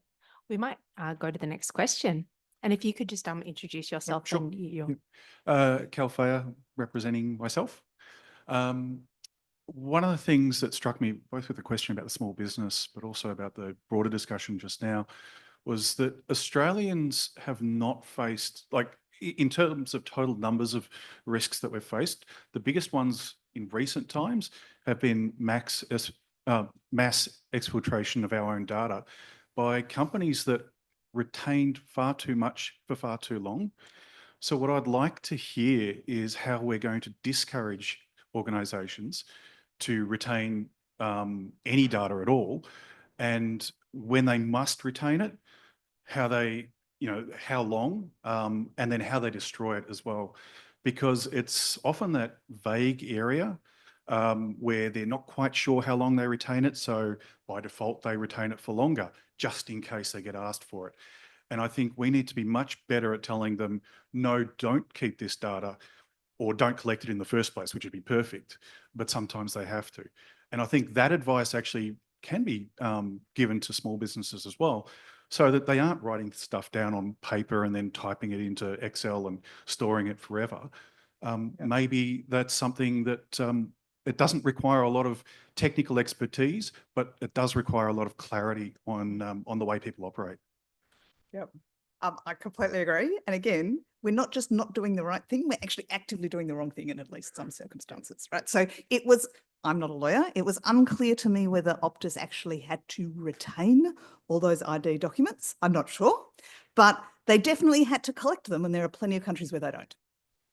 Optus publicly said that they were not sure, and that was disputed, and I don't know what the truth is of the matter is, but I know, because in a previous life, I dealt with a lot of telcos who put data in the cloud, and they all pretty much said the same thing. We don't know, so we're keeping it. Yeah, exactly. So, I mean, that's terrible.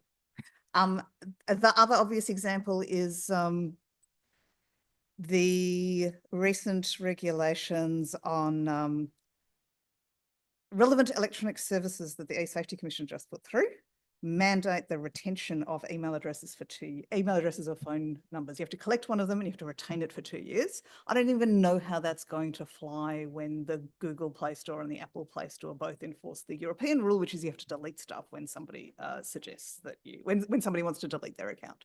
So, we have these regulations that actively insist on doing the dumb thing.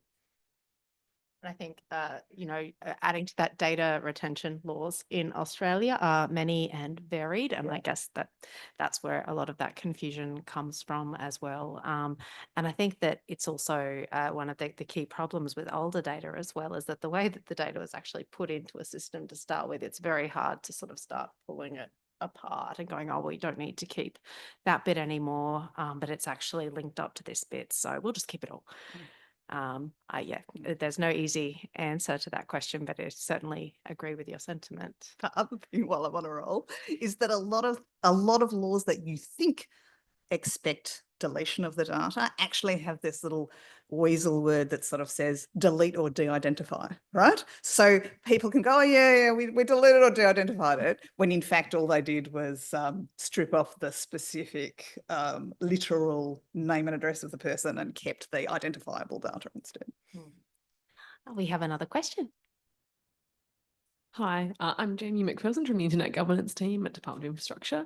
I've got a two-parter. The first one is, to what extent do you see DNS abuse as contributing to sort of significant cybersecurity problems? And the second part is, if you do see it as a contributor, do you think it's better to keep working on DNS abuse as a kind of a collective, or do you think it's better to break it up into those phishing, farming, malware, botnets? sort of pieces and kind of work on them from that perspective, like which would be more effective in terms of helping the average Australian. Yeah. I think Ram, you will be very familiar with this topic. I am, unfortunately, or maybe fortunately. Look, DNS abuse, I think, is a significant contributor. In many cases, it's the means rather than the medium itself, right? If you look at how people get compromised, people get attacked, it's via phishing. Phishing is a huge form of attacks. The delivery of all of these depends upon a stable and functioning DNS, right? So there are many forms of online harms, and certainly DNS abuse is a really important topic.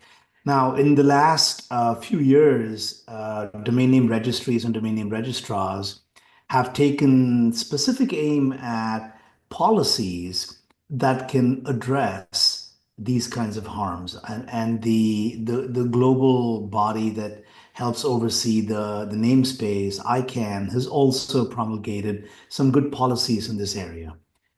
So if you look at registrars and registries now, every single one of them that are accredited with ICANN must have an abuse point of contact and somebody real, not just a role account, right? There's also a lot of registrars and registries have implemented two-factor authentication or multi-factor authentication as another method, right? The awareness campaign is really where a lot of the work has to be done. One of the things, I'm the Chief Strategy Officer for Identity Digital, but the other thing that I also do is I'm the chair of the Internet's Security and Stability Advisory Committee at ICANN. And in that area, we're working with the at-large advisory community. We're working with them to actually build what we're calling Safer Cyber. And that's a campaign that starts off trying to demystify these crazy techie words and trying to just explain it in ways that our grandmothers would be able to understand, because our grandmothers are actually accessing the internet and they didn't learn about it when they grew up. They're not digital natives. So but we're trying to convey those kinds of messages about protecting your credentials, simple steps, 3 or 4 simple steps that can significantly improve your security. And yes, as a result, I think separating these harms and focusing on them one at a time and trying to look at making some progress is the right way to do it, not just take it all in one big bucket. Fantastic. And I think we have an online question, and then we will go up the back. Thank you. An online question from Dr. Yelena Haynes. Apologies if I've mispronounced that, who's studying at the University of Canberra. Are there better public policy practices to explore more effectively that empower end users who are not digitally savvy to navigate the online world safely and carefully? I think you'd be very rich if you have the silver bullet to that question, but I'll hand over to Xavier. You would indeed. I perhaps would want to reiterate my previous comment that the introduction of programs like the Small Business Cyber Resilience Service, like awareness campaigns that can help folks realize that, because embedded in the question is an expectation that you would need IT support or IT literacy to defend yourself. And that isn't, we should do away with that. Cybersecurity is a culture problem. Everyone should be sort of leaning into to be able to fortify their own devices at the very least. and we can't just expect each, you know, when we consider the elderly, for example, you can't just expect everyone to have people in their lives that can provide that support. So having resources that they can reach out to help, like the Small Business Resilience Service, like Cyber Wardens, or even for places that are harder to reach or that don't have access to, say, translated materials, or even cyber advice in Braille. You know, one of the components that we've tried to commit to accessibility, yeah, for cold communities and just regional, literally just hard to reach regional places that aren't sort of absorbing by osmosis cyber security messaging in cities. So one of the things that we've tried to also do in under Shield 1 of the strategy, which is supporting small business and citizens, is to fund community awareness grants for groups, small and medium and large across the country, that can help. I like to use the phrase throw the ball so that it can be caught, like deliver the message in a way that will land with a particular audience.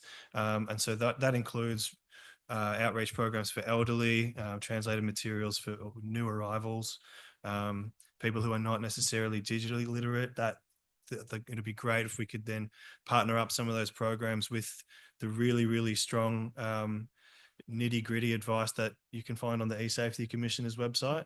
Some of these things that are on that website but are not necessarily, there's an irony in having a page on a website and a video that teaches you how to use a website is on a website, but we can help counterintuitive. Yeah, we can help get people to reach those things, because you know, we can start off with have passphrase and make software updates automatic and install MFA. Some people need to be told how to turn their phone on.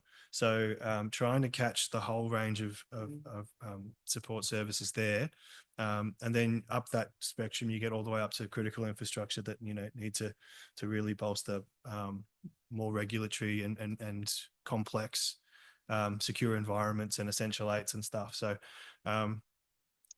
yeah, short answer, there's lots that can be done, but there's plenty that we're trying to do. And yeah, I think and sorry, I interrupted them, but the continuity is a really important thing too. And we do tend to work in sort of 3-year policy cycles that align with elections, things like that. But I think that one of the good things about the cyber security strategy is that it's a 7-year strategy as opposed to a 1 or 2-year strategy, so that it is something that can build upon itself potentially.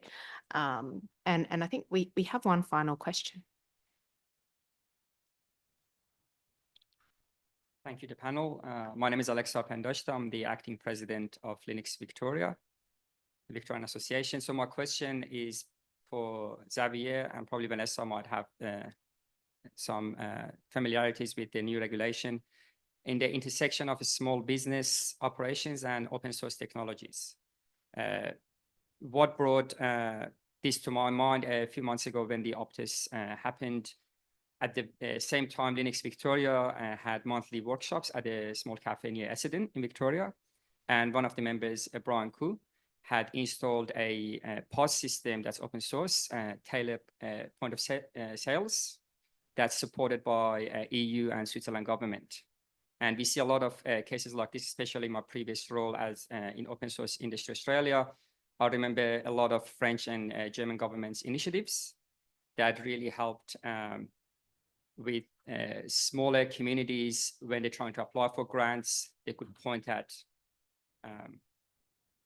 in those communities, hey, this is a funding for this project. We want to use this project. They would get extra funding to implement that. So my question is, are you aware of, because of your roles or your general understanding, aware of similar initiatives or acknowledgement of open source technologies to enable smaller tech communities to help out small businesses in their own areas? Do you mean in terms of procuring like recommended technology? Not at corporate official level. There's a lot of Linux Victoria is a large Linux user group. I've been operating literally since Linux was introduced 30 years. There's a lot of similar groups across Australia that have a very good command on technology, and a lot of them are small business owners or have people in their communities. implementing very good, stable, resilient technologies doesn't really take much.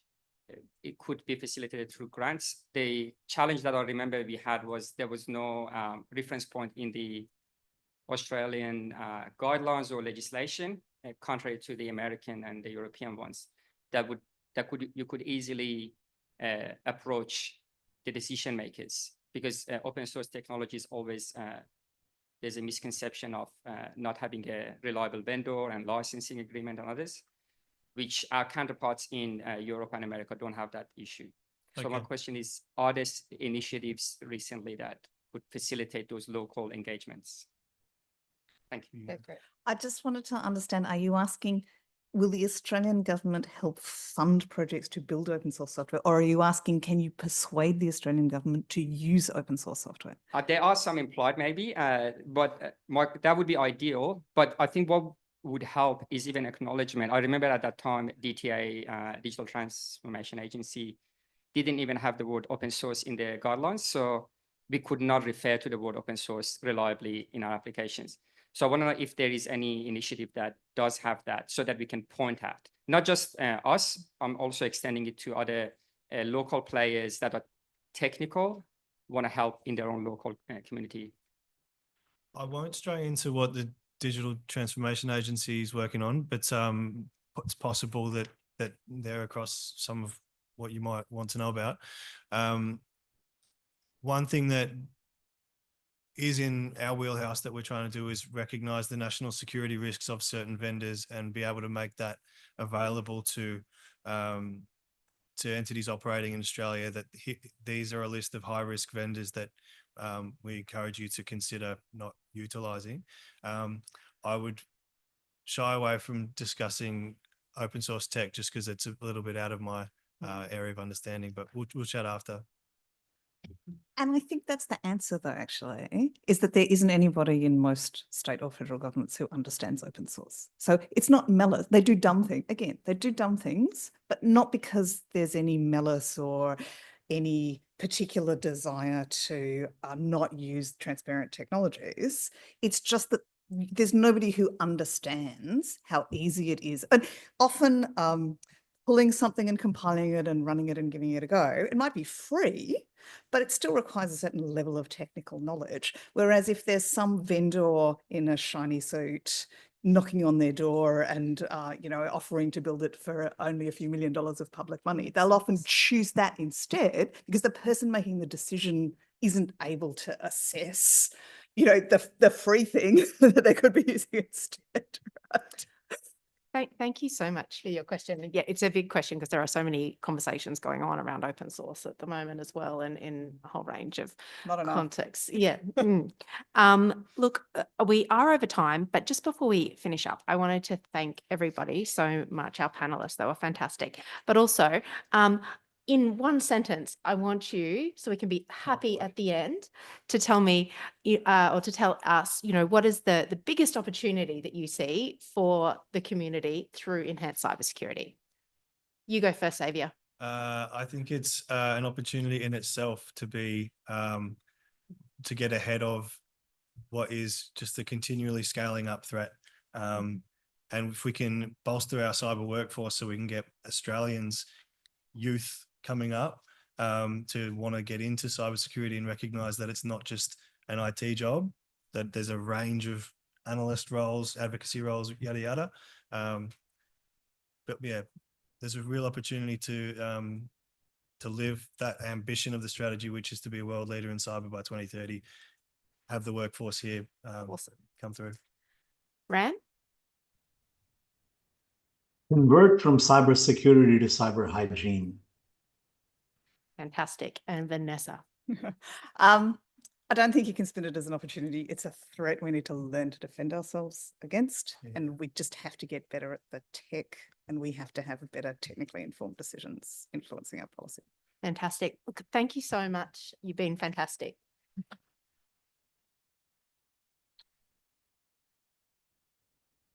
Thanks, Ram. You can go to bed now.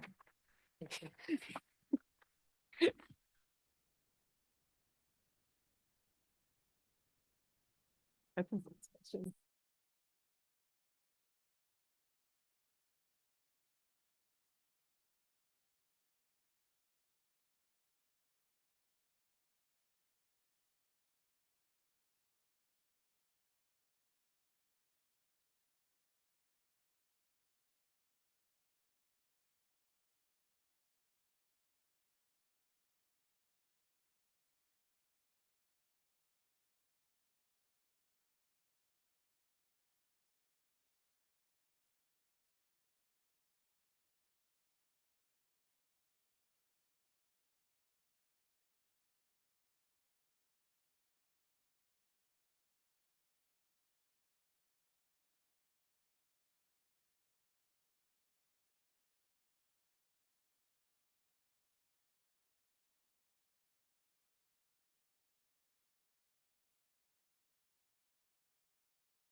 Let's get this panel started. So welcome everyone. I hope everyone's feeling refreshed after the break.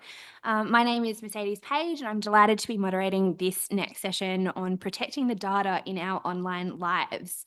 So we are joined by two fantastic panelists, Holly Raish and Rachel Falk, to discuss this topic, and which will follow the format of a moderated discussion and then time for Q&A. So Holly sits on the board of the Australian Privacy Foundation and is a lecturer at the University of Sydney on internet governance. She's held a raft of other very impressive roles, including as the former executive director of the Internet Society Australia, former vice chair of the Asia Pacific Regional at-Large organisation within ICANN, and has sat on a number of boards, including ALDA, amongst many other roles in the sector. We've also joined by Rachel Falk, who is the CEO of the Cybersecurity Cooperative Research Centre, leading a high-level collaboration between government, industry and research institutions. Rachel is one of the nation's leading cybersecurity policy experts and commentators. She was appointed by the Minister for Home Affairs and Cybersecurity to the three-person expert advisory board to advise on the development of Australia's 2030 cybersecurity strategy, and she also led the independent review into the Department of Home Affairs management of the Optus and Medibank cyber breaches in 2022. She has a background in telecommunications, litigation and commercial law. So welcome, Holly and Rachel. And let's get started. So this panel is particularly timely. We've had several major data breaches, and there's a growing movement around privacy reform. So my first question is to Holly. Last month, Australia introduced the long-awaited privacy law reforms to strengthen Australia's privacy framework. To start us off, did you want to talk a bit about the reforms, and are the Tranche 1 forms announced just a few weeks ago a good start, not enough, or both? I think in my email to you, I said if I had to talk about the privacy reforms, I'd be thrown out for bad language. So I'll talk about one element that I think is a failure, and it's been a failure for about 4 years or probably a lot longer. Our privacy legislation talks about personal information, that is the information that is protected by the Privacy Act, in terms of information about somebody. That very much narrows the level of protection that you get. It's your name, it's a few other things that are about you. If you contrast that with the definition that's in the, shouldn't use acronyms, GDPR, the General Data Protection Regulation, which is EU privacy law. It is information concerning. And if you think about the way that we use communications nowadays, you look at what the definition of personal information, if it's only about you, there's all sorts of metadata in terms of the phone towers, destination, sort of things that will actually give a lot of information about you that's metadata, but that does tell stuff about you. If you look at our legislation, that's not protected. If you look at the European, it is. Way back in 2019, the final report of the Digital Platforms ACCC report said, we need in this digital age to expand the definition. The government response was, we totally agree in principle. We need a Privacy Act reform. The Privacy Act reform said, we need to redefine the definition of personal information. The government said, we totally agree in principle. They have just released the first tranche of the reforms of the Privacy Act, and they agree in principle still to change the definition.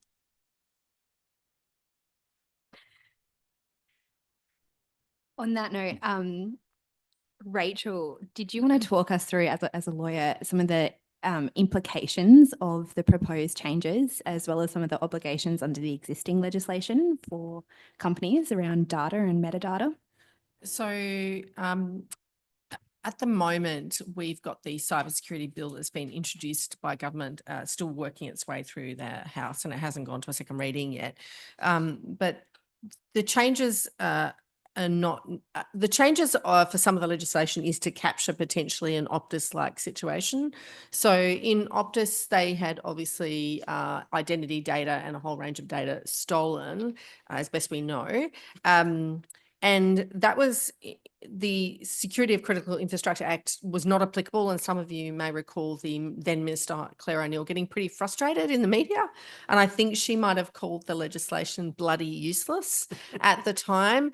And that's because it didn't actually apply to a breach of that nature with a telco. So some of the legislation is the changes are to introduce business systems back into the definition so that if their system, that system was breached again, government there could be a role for SOCI and government could have some levers in that. And that's that's also going through before the PJCS. So there's a way to go on that. But I think it's important to know, no matter what legislative changes and what legislation we have in this country, it's all subject to interpretation. So if you're looking at a telco, they have an obligation to obtain identity data for all customers. So prepaid, postpaid, a telco must get your identity information and they hold that data, they hold that information and they have to be able to, and that's for law enforcement purposes. So if Bruce Tonkin is potentially involved in a crime, we know whether Bruce was actually there or not. We look at whether Bruce's telco services were registered. So it's really important we exculpate or inculcate Bruce pretty quickly or not into that. For example, Bruce, of course, for that. So it's important that identity matches. And we know that historically it's very problematic because people get burner phones, but we know that telcos and metadata are an incredibly rich source of evidence, primary evidence in a whole range of offences. So there's a really important reason why telcos have identity information. The challenge is keeping it and retaining it and for what purpose. And the Act, I won't bore everyone to sleep with the legislative requirements, but that's just an example of where you have identity documents, like there's a document verification service that actually Optus subscribe to that they could have also used to verify identity. So while we have legislative requirements, not just in telecommunications, but also financial services, every time you might apply for a credit card, you have to put in certain personal information that's all retained by the bank or credit provider at the time as well. So they have obligations to keep, and the law dictates obligations to retain. So it is very challenging for organisations on one level to know, they know what they have to retain, but it's also deletion of data in a timely fashion and when. It's the how you retain that is really critical, and whether it's contained in an encrypted at rest. So that means a threat actor could get to it and then not be able to get to it. They couldn't actually use it. They might get through the network, but actually it's like having the data in a safe. So to me, there's lots of potential legislative reforms that might make Australia and Australians safer, and we hope it does. But it's really important then that organisations do as legislation states. And if there are exemptions to that, or they've been granted exemptions or workarounds, so that's also really transparent, I think, as well as we move through that. I think it's also fair to say, if we're talking about legislative changes, boards are grappling with what good looks like in this space. And that is also a challenge for boards. And Holly, I'm sure she'll correct me if I get it wrong, but at the moment there's no case law on Section 180 and directors' duties around cyber. Really, we've got one judgment, RI Advice Group, and that was consent orders and a judgment. So helping directors ask questions, get information, get comfortable with what good looks like in their organisation, and also know, to be frank, when their technical people are either leading them astray or bullshitting them or not telling the right things, being really comfortable with what to believe and what not to believe. And I think, just echoing previous panels, this might sound like a technical problem, but it is actually not a technical problem if you ask lots of questions. And I always come back to the fact that lots of smart people can understand lots of things. It's how it's explained and whether it's actually being explained in a way that makes sense. So that's kind of a bit of a summation of sort of what's sort of on the books with respect to further protection of information. But Australian government's not there yet. It's still got a round of sort of approvals and consultation to go. But hopefully some of it will mean that caches of data are at least more secure. But even if they were, it's also what happens once a threat actor is in the system and how it's secured that matters as well. The best legislative framework in the world is what happens once they're in a system. Yeah, I mean, I feel like there are so many threads I could take, take from what you just said. But just to throw it back to Holly. So you spoke earlier about the GDPR. How do these, and Rachel also mentioned that, you know, Australia is not quite there yet. How do our proposed reforms compare with other privacy frameworks around the world, and what lessons or best practice approaches, or, you know, what to avoid could we be potentially applying here? The GDPR is really the kind of top notch. That's what privacy really should look like, being protected. We're a long way from that. I've already just talked about one issue. One of the principles that's also honoured in the breach is how much information is collected. Now, we've got privacy principles, which is a good thing. They're supposed to be followed, which is another good thing. But collection of data should be at a minimum and only what's necessary. So I suppose my next question to everybody is, do you fill in all the blanks when you ask to? Or do you say, why do you need my address just to buy a sweater? There are so many situations where you automatically have to fill in a lot of information that probably isn't necessary, except that you shouldn't be doing it because it's in the Act. Other things that are in the Act that should have been looked at, and I'll just go on. Okay. I'll spend this time what's wrong with the Act. Another issue, aside from the collection of data, is some of the exemptions. And one of the exemptions that is egregious is small business. Now, I realize it would take an enormous amount of time and effort for small business, and they're under an enormous amount of financial pressure right now. But there are 2.5 million small businesses in this country, approximately. Every one of them collects data about us, and they are not bound in any respect for the Privacy Act. So all of the data that they collect is simply not subject to the Privacy Act. And so you think about all of the data that your favorite coffee shop, your small grocer collects about you, and it's not protected. It's just not protected. Do you want me to go on? Yeah. No, actually, over to you, Rachel, and then I'll have another one. Yeah. In which part of the question? Would Privacy Act in the best one, or? Look, feel free to take it wherever you'd like. I mean, you could also talk about like what other broader measures we could be taking. Okay. Sure. I think I agree with Holly. I think, unfortunately, the privacy review measures probably in my mind didn't go far enough, and the small business exemption is one that surprised me. I run a small business as well. It does cost money to be cyber secure, absolutely. But the flip side of that is, if you have a digital presence, you have to be prepared to put money into securing that digital presence. It would be no different from a small business saying, you know what, it's too hard to comply with OH&S laws, and I've got over 10 staff and I don't want to put in a kitchen or have facilities, so I'm just not going to bother, or I'll just only employ 9 staff. It's crazy because you derive a profit and a benefit, presumably a profit, but a benefit from having a digital presence and having your records digitally managed. So I kind of think your obligations as a director also mean that you have to take reasonable steps to protect the assets of the company. So yes, it costs money, but if you don't want to spend the money, don't be on the internet, don't use cloud, don't use email, that's fine. But you're going to have to, in 2024, spend money on being cyber secure. Does it cost money? Yes.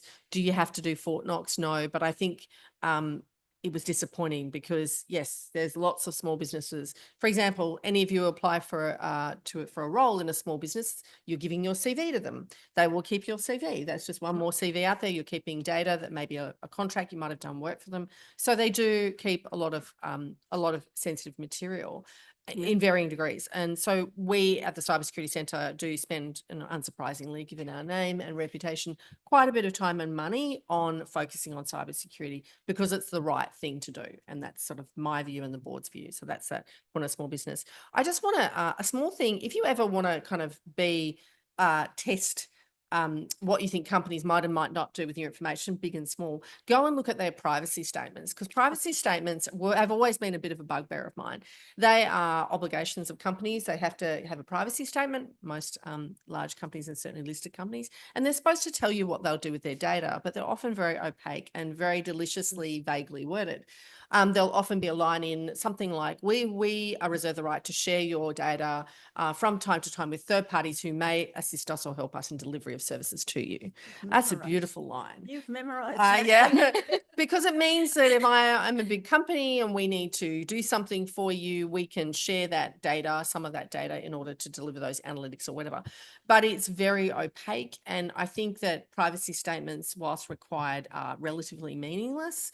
There's also usually a vague post office box or some number you can call or email if you're worried about your data. I'd love to know what happens when you also email that. But I think, again, it's with companies I think since Optus and Medibank and Latitude, organisations are realising they can't just pay lip service. I think at the time the Optus breach happened, similarly, I think Optus realised they couldn't just make statements. They had to really then look at their public facing statements, and not just Optus, many companies, around what were they saying. And there's many examples I could use, but not just Optus, but there are many that actually have in their tagline, security, or we keep your data secure. So I think, again, it's about, it's not just about, having it in your tagline or saying security really matters. It's about what you do and how you demonstrate that. And I think there's a way to go with the Privacy Act. But I will say the current Privacy Act is an enormously powerful piece of legislation. It actually allows claimants, so people who do complain and have investigations of the Privacy Commissioner, to recover psychological damages. There are extraordinary heads of damage in that act that are in no other act, nor are they really recognised in common law. So if you, again, have time on your hands, if you look at some of the determinations, they are actually really interesting in that they do compensate individuals for sometimes really egregious breaches. And it might not be enough or what those individuals are hoping for, but it is actually quite a powerful act as it stands. And the APP, so the privacy principles, are quite, at the moment, good at recognising reasonable steps. And watch this space for the Medibank and OAIC civil penalties proceedings, because that's what the OAIC based the pleadings on reasonable steps, and they allege, yet to be determined, that Medibank didn't take reasonable steps to protect the information. But again, that act is a powerful act. It's just and I think this Privacy Commissioner is turning her mind to how she uses that, and all power to the Commissioner. But it is actually, the act itself is not deficient. It has a lot of remedies. It's how it's used. And you might have a view on that, Holly. I'll save that. I was first going to ask a question. How many of you actually care? Good. Now tell me, how many times have you read the privacy policy?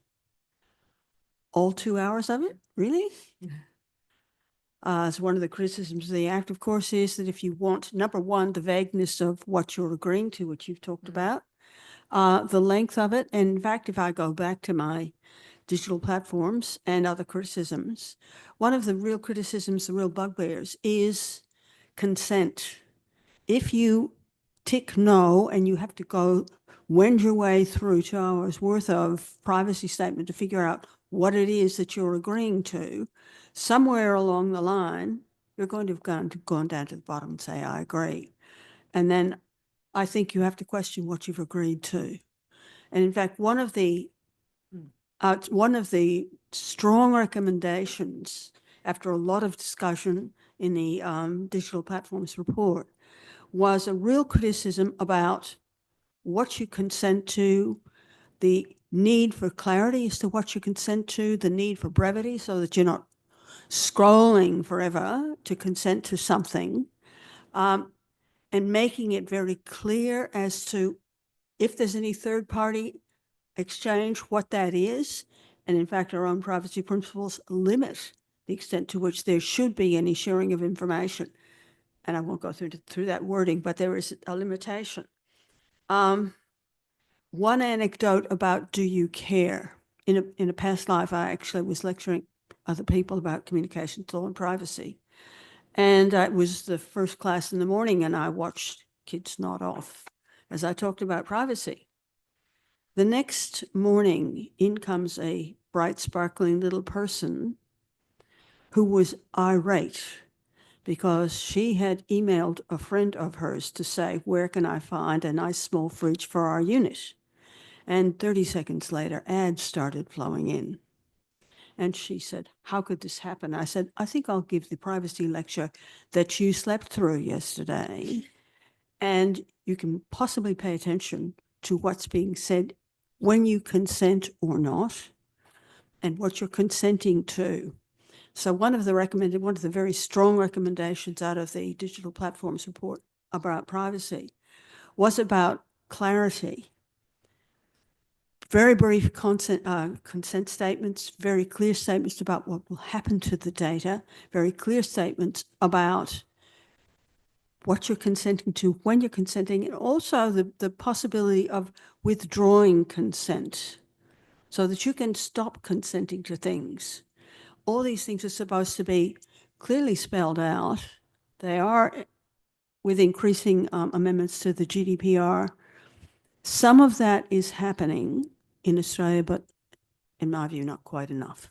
But just on Holly's point about consent, and yes, they almost, I think at the time suggested having more almost like a nutrition statement. What happens with your data in our company? Yep. But I often, everyone who knows me knows I have a bit of a bugbear about loyalty cards, loyalty statements, or when you go into a shop and they even say something benign like, do you want us to email you that receipt? And I go, no, I'm fine with a printed one, thanks, because that's all part of harvesting your data. But I often think that if they were compelled to, and you signed up for their loyalty card, if they actually say, in signing up, do you realize that are you okay with us sharing your data with 47 different organizations spanning 13 countries across the world? Because then most people would probably say no, but because I have no obligation to be upfront about that, my best advice to you is just really try and avoid loyalty cards and programs unless they're really good and benefit you. And there are ones that we all love, but for the most part, you don't need to share a lot of data to get coffee pods, is an example, or a shirt. And that is all about you becoming the product. But because in doing that, they also build a book of customers, but undoubtedly some of them I'm sure do share not necessarily your coffee pod habits, but they share data about you, tell us what your email, your address, your phone number, and things like that. So I would say truth in data collection is a really good idea. We're not quite there yet though. Fascinating. We've kind of moved into the next question, which was, how aware is the general public around their privacy rights and what can be done to improve understanding, and what role should individuals or can individuals play in protecting their own privacy and security? And I mean, maybe just to expand upon that last part of the question a little bit more. I mean, aside from not signing up for loyalty programs, what more can individuals realistically do to protect their data and their privacy in this, very online world that we find ourselves in? Well, I think we might try an experiment. And everybody, the next time you're faced with a do you agree, say no. And see what happens if you get the service, if you get the product or whatever. Because until people start saying, no, I don't consent, and then waiting to see what happens. Well, you often won't proceed with the purchase. So often it's not a yes, no binary. It's you agree to our terms and conditions, tick. If you don't tick it, you just won't be able to proceed to purchase or book or whatever you do. Exactly, exactly. What is also coming in, and it's coming in the European Union because it's required there, there's a thing called third-party cookies. God help us, I'm not going to explain that, except to say that every time you purchase anything online or even use Google to find information, all of that is collected. Google has gone from a company that's almost broke to one of the largest corporations in the world based on our data. And if you think about the data that Facebook collects, it's 100 categories. It's not just name, address, phone number. It's where you live, the size of the accommodation. Is it a house? Do you own a car? When did you buy it? 100 things about you that is collected. And that means the advertising can be targeted to you based on every time you go searching for something.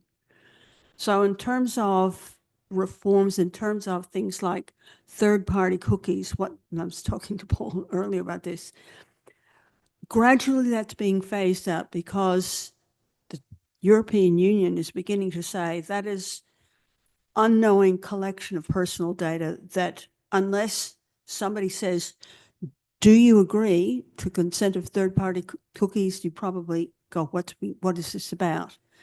In the EU, they explain what it is. Nowhere else do they explain what it is. But it's about the collection of data that is then used to specifically target you. And there's probably about 3-year process, 4 years. It's being phased out in Europe.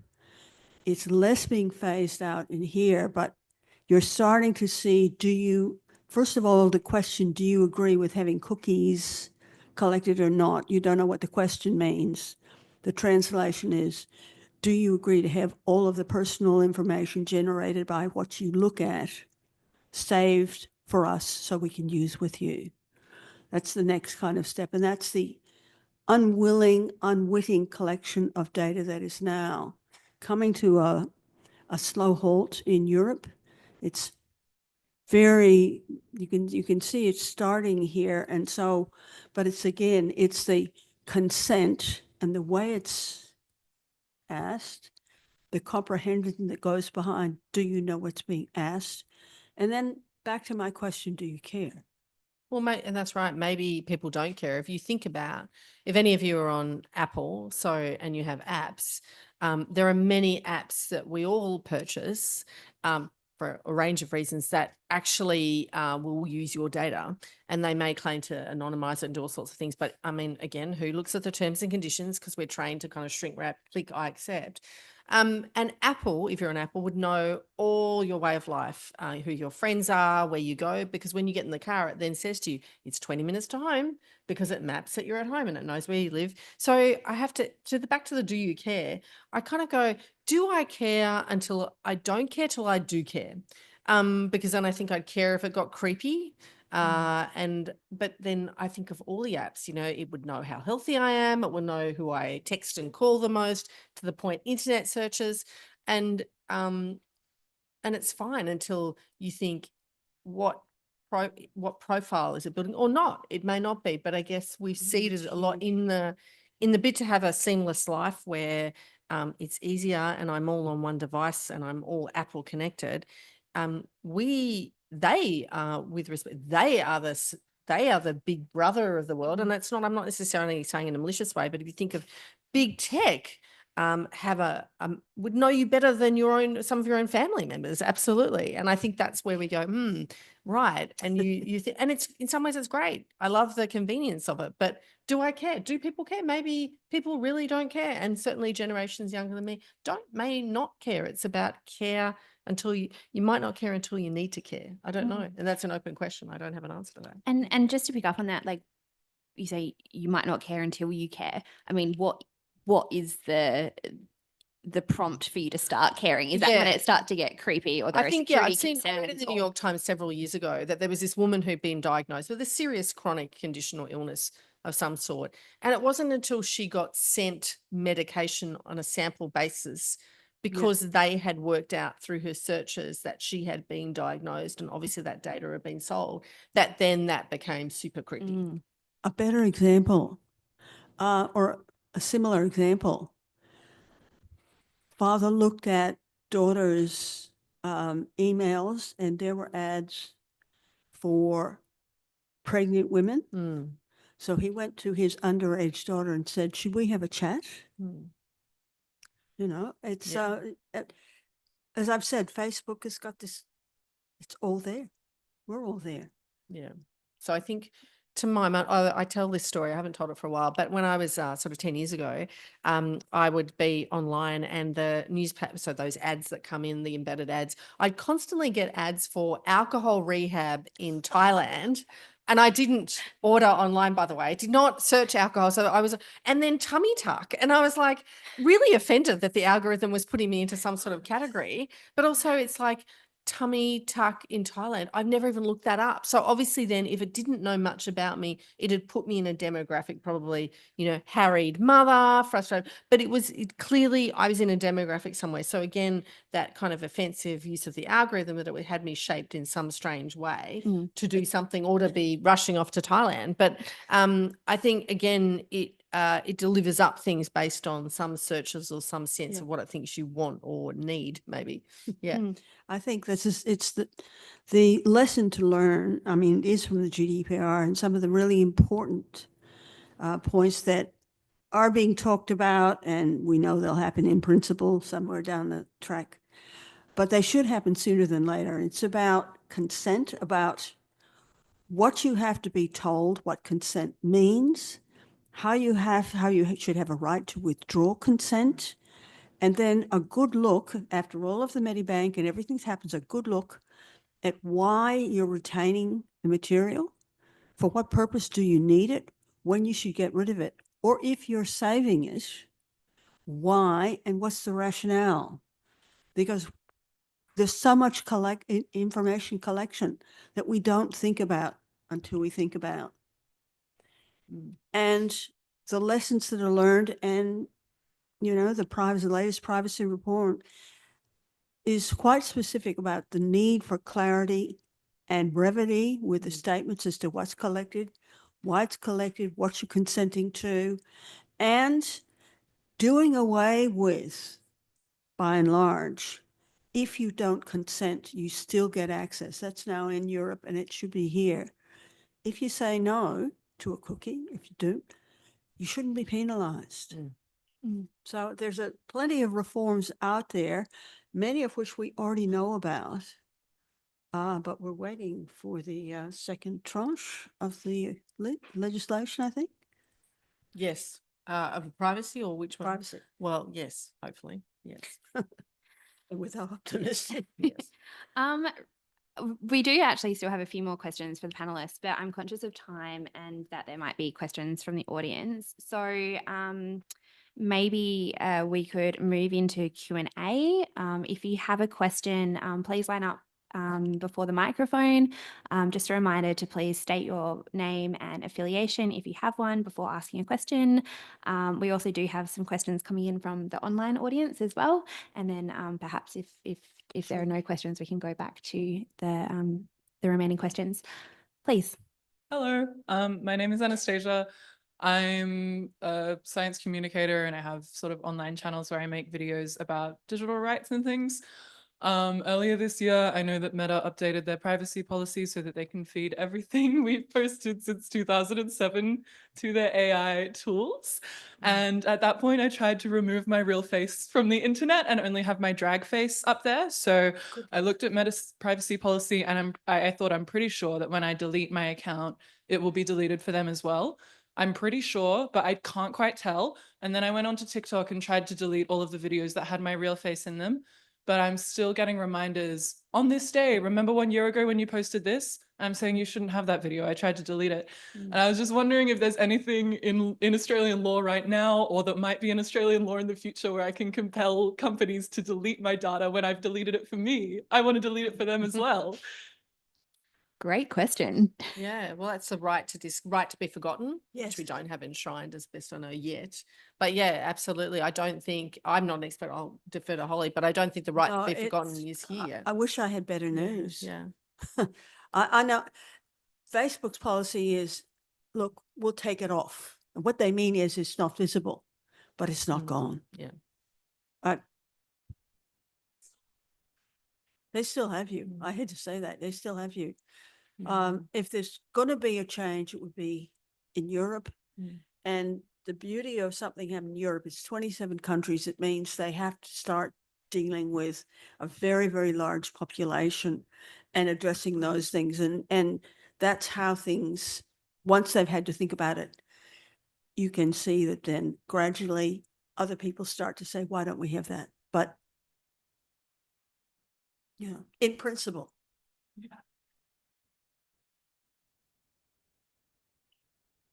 Hello, Suzanne Thompson from IAA. Can you speak a little bit about the centralized digital ID and the way that that feeds into our privacy, and some of the arguments that are being made for it are that if you have sort of a centralized, say, government controlled source of this information and people have to go to that to get the information, and whether or not that's a good idea or a bad idea. What are your thoughts? So we already had the document verification system that is managed at a federal level, and it's just about allowing an organisation to check with. They don't have to get a copy of the data, and that's valuable because then you're not getting data shared. And so I think that's already something that is important. And yes, further into state by states are doing that as well. I think it can only be a good thing to not hold the data yourself as an organisation and just verify. If you need to verify identity, as a way of doing it in a safe way for the consumer. And I think there were enhanced obligations being looked at around for the Commonwealth as well, around what can be done and how that can be extended.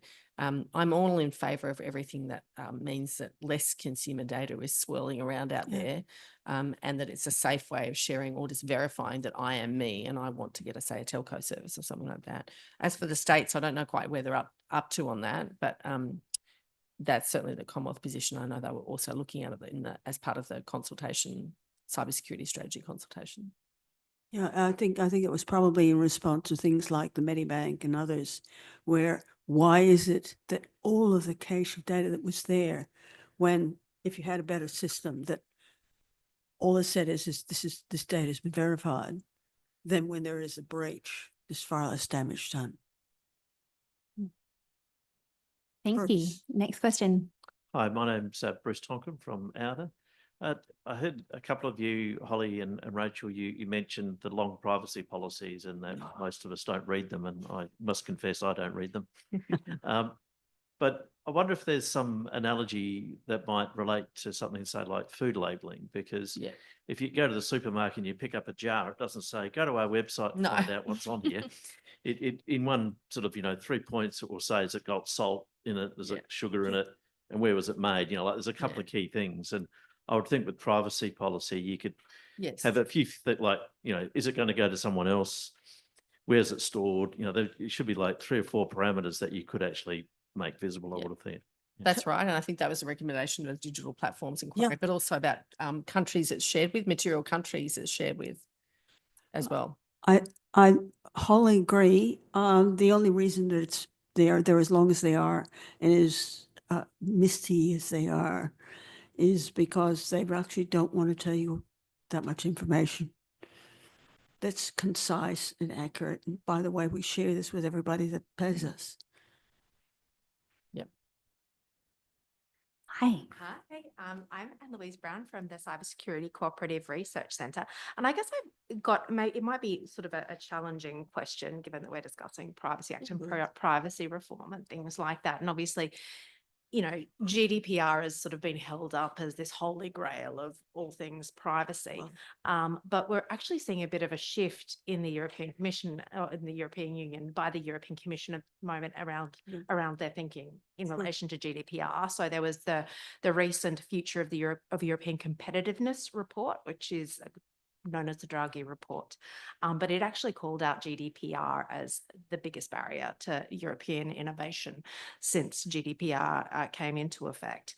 And EC Commissioner Ursula von der Leyen has also really shifted her focus from sort of big tech regulation to delivering Europe's digital ambitions. And that's a really big shift in language that we're seeing from Europe. So is there actually something in an Australian context that we should be taking from this, that we should be looking at GDPR, which has been the aim for a long time for Australia to kind of to reach those same levels of privacy protections as GDPR, and actually, I guess, having a look at the European experience and taking that on board and going, well, is this actually working in practice? I would be really happy if what we took on board was what our own digital platforms report said in 2019. All of the reforms about what information you collect, and that should be minimal. What consent you ask for, and that should be minimal. You should allow withdrawal of consent without question. I mean, even this stuff that is really, really basic. We don't have to go back to the GDPR. Go back to what, I mean, a very lengthy chapter and a very thoughtful chapter. Our own ACCC spelled, this is what we should have. This is our version of what it should look like. And that's very different to what we exist. So if you don't like the GDPR, which it was a catalyst for a lot, if you don't like that, at least stay in Australia and implement stuff that's been there for 5 years. But so I guess taking that into account, there is this, the government, I guess the federal government is striving for GDPR level like protections. That's what the Privacy Act reforms are essentially modelled on in many ways. So do you think in a way that that should be reconsidered at some level? The one area that I say I would recognize there are significant barriers, the small business exemption. This is 2.5 million small businesses, and they're really under the pump right now. Putting in a system, revising everything they do is a big ask, but I'd like for someone to say, well, at least have a process so that in 5 or 10 years, if you're still around, you've at least reached some benchmark, because right now it's seen as too hard, maybe on economic grounds, and maybe there's a reason for saying that, but that would make a huge difference. So we have some questions coming in from online. Yep, just the one here from Sharon in the chat. What are the panel's thoughts on a cashless society with reference to the protection of data? Sorry, the cashless society with reference to the protection of data.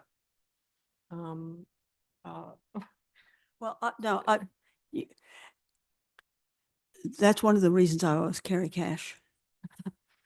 Yeah.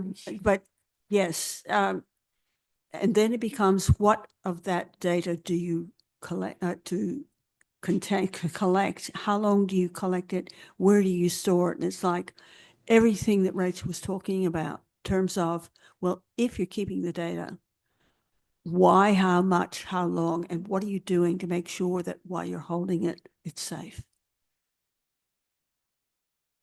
Rachel, did you have anything to add? No, I think the world sort of post-COVID is pretty well cashless. We do have to keep legal tender, which is important. But yeah, it just means it's really easy to track every transaction. But I just think that's the world becoming more online and it becoming streamlined with digital transactions. There may be a day where there's no cash. But yeah, I'm not so worried about that. There's other things that keep me up at night, I think. Yeah. Thank you. Next question. Thanks, Mercedes. My name's Bryony, and I'm going to ask this in my personal capacity. I've been thinking a lot about international data governance for a little while now, and I really took the point you were making around people becoming the product and data harvesting. And a couple of months ago, some very smart intelligence analysts finally explained to me what 6G is. And I'm sure there are a lot of technical people in the room who actually know what this is, but in a very layperson's term, my understanding, 5G is collecting data, 6G is creating data. And so we're going to see this exponential creation of data from devices, not just from people, and the interrelation of that. How does the Australian Privacy Act and the privacy framework, how is that going to evolve? Does the GDPR deal with that, and can consent solve that, or do we need to evolve the policies that we have for 6G? We haven't got to 5G yet. How are we doing with 6G? Well, yeah, 6G is about more and more endpoints, more and more IoT, and more connected devices. And it's whether, I mean, with the contemplated changes to the the new Cybersecurity Act does talk about a code and IoT and connected devices. But again, it's what data we want to keep. So sensor data, all sorts of data, and for what purpose. Some of it will be dumb data, will not help anyone, is meaningless, and others will be incredibly valuable data and what we do. But it's not just the data and the collection of data, it's the cyber risk it presents. as well. Anne-Louise Brown, who just asked the question before, and I've co-authored a paper on the solar inverter risk and the risk to solar inverters being hacked and potentially taken down, particularly Chinese-made inverters. And that's all about the IoT risk of not securing them and what we do. So that's just one example of IoT risk, but it's the creation and storage of what kind of data will matter and understanding what data is collected that we will care about, both us as individuals and then what's of value to corporations or governments. So yes, I think it's just fair to say we're moving into a data-rich world. Every year, more devices, more collection, and where we can collect it, we will. But should we keep it, and for what purpose? And there should be data we probably shouldn't keep. It's not an easy question to answer, and it is staggering when you think of how much more data will be collected that can be used to do amazing things, but also what's needed. So there will be a point of reckoning where, and I don't think the Privacy Act contemplates that yet, but a point of reckoning about what just isn't there. What do we not need? What will people need to dump? And really there'll be a point where organizations won't afford to store data that's not meaningful for them. But you're right, it's going to be a rich data world, richer than ever before. Do you know, I think part of the question has to be who collects the data. You know, if you're having a little conversation with your with your little device, who owns that conversation? What laws are they subject to? Who's going to enforce it? Because you're having regular, you know, Siri, would you do XXXXX? And Siri might turn on your fridge for you or whatever she does. But some of that might be, well, some of that's obviously trash. But who owns Siri? And who collects data for Siri? And what jurisdiction does the owner come under? And what does that mean for Australian privacy? But also more, just to sort of take this another step further, it's whether those like Siri, whether Siri is a sentient being as well. So will there be in time if you're deemed to be too rude to Siri or you're communicating rudely to your interactive devices, will you be chastened for that? Will it disconnect from you? Will it refuse to deliver up responses because it deems you to be rude and talk to it in a rude fashion? And we laugh at it now, but sentience is a thing of the future. And, you know, snapping at Siri and you might just get like an Uber rating. And after a while that you're deemed to be a really, a person who's not worthy of interacting with devices. So we sort of, it sounds weird, but it's being contemplated now as we speak. That could solve the privacy problem. What, just be rude and it will Just be disconnect rude and you? it stops. Yeah, that's right. Be too rude and you just won't be connected to anything. I mean, it's kind of like the China's social credit Yes. score in a way, Yeah, they're right? talking about that, yeah. But yes. Yeah, so if create you have it. a robot helping you, do you have to be polite to your robot? Do you have to treat it? Will we see a human rights for robots, connected devices? I know, but we've spoken about this, and every time we do have a conversation, we do kind of laugh. But will there be a point in time where it used to be funny when your kids ask Siri, "Do you love me, Siri?" In future, having sensible conversations with Siri will be a thing. I love it. Yeah. We've got privacy policies for Siri. Yeah, Siri will have her own their own privacy policies and their own code of conduct with you as the consumer. I like it. So we're coming up on the end of the session. So I think maybe a good note. One more question. Oh, Sorry, there's one more one more question. Oh, online. sorry. Thanks, guys. Dr. Jelena Haynes from the chat, who's a student from the University of Canberra. May I ask, what is your perspective on the importance of digital assurance, transparency, and the implementation of robust policies in today's digital landscape? How do you believe these elements contribute to building trust and accountability in various organizations? That's huge. You can take that one. That was asking for an opinion on just about everything we've said, I think. Yeah. Is there anything in that question that we did not cover?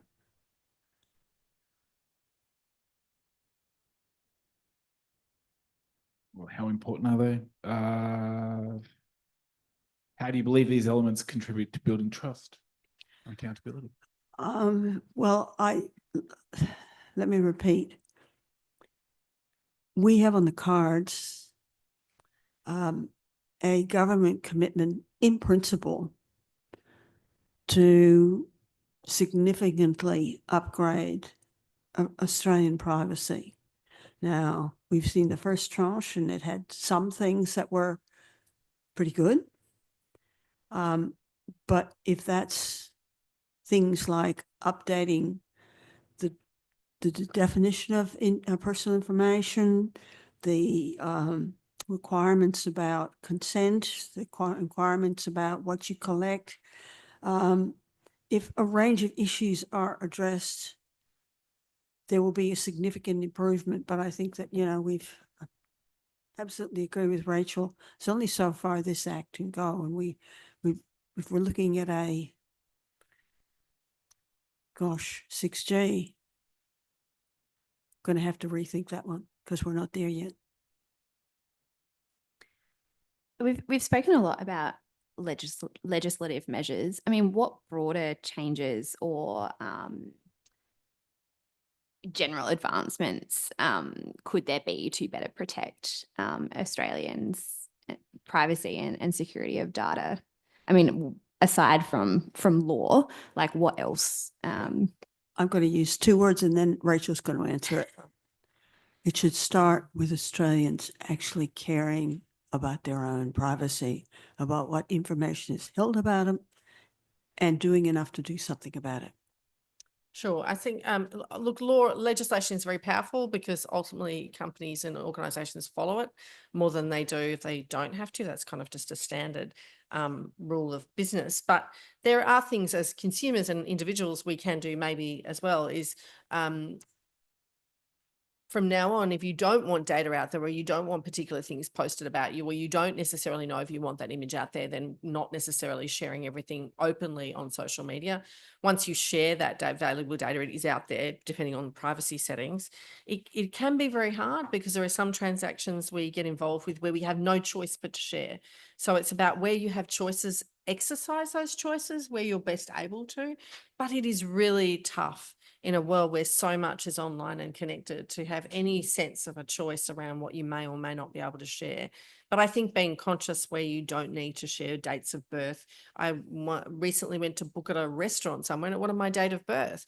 If you need to put one, then you don't necessarily, if it's for a transaction like a restaurant booking, I would argue maybe don't have to share that. Definitely, it's not necessary unless you want them to know or give you a birthday greeting if it's your birthday, but it's where you have a choice to not share and to not do. I think Vanessa Teague was on the last panel. She mentioned once she really likes to mess up the algorithms too by having random searches to lots of different things at once. Yes. So it gets completely confused about what you like and what demographic you're in. And then that is a way if you have time and I think that's quite clever. So it's not only you having tummy tucks in Thailand or rehab in Thailand, you're also going into aged care and then you're pregnant. It just gets completely confused about who you are and what you do. But aside from that, it is tough, but just being cognizant of where you have a choice, exercising the choice you want to make. There actually used to be a website that you could go to and it would generate like random searches for you. And I remember a colleague and I were sitting there one day and we were just, pressing the button and all these like really random searches were coming through. Yeah, interesting stuff. Well, look, thank you both. I'm conscious that we have barely touched on this topic and that we could probably talk for another hour very, very easily. But before we wrap up, did either of you have like a final conclusion or thought to share? I think Rachel said it all. When you can care, and when you can exercise choice not to reveal your data, don't. Yeah, what she said. Yeah. Well, on that note, please join me in thanking Rachel and Holly for a great session.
Just that I can't quite get in. Cheers. Great. Okay. Good afternoon, everyone. My name is Jordan Carter. I work at AUDA, the Australian Domain Administration, and it is my joy and privilege to be your moderator at this most excellent session, which of course falls immediately before the drinks function, which is always my favorite kind of session to moderate because I get to annoy everyone for a period of time. Our theme today is connecting across the region, and the reason that the steering committee put this on the agenda is to give a bit of a chance for some of that from local to global work to happen in person. We're lucky enough to have two of the organizers of the Pacific IGF with us here in person today, Sarai Tavita and Andrew Molivaurai. And we also have Maureen Hilliard online, so two in-person panelists and one online. We said that in the description that many of the challenges on the table at the IGF here are also being faced in Pacific countries.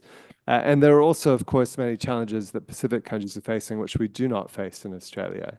But we're part of the region, and it's sharing and understanding both ways.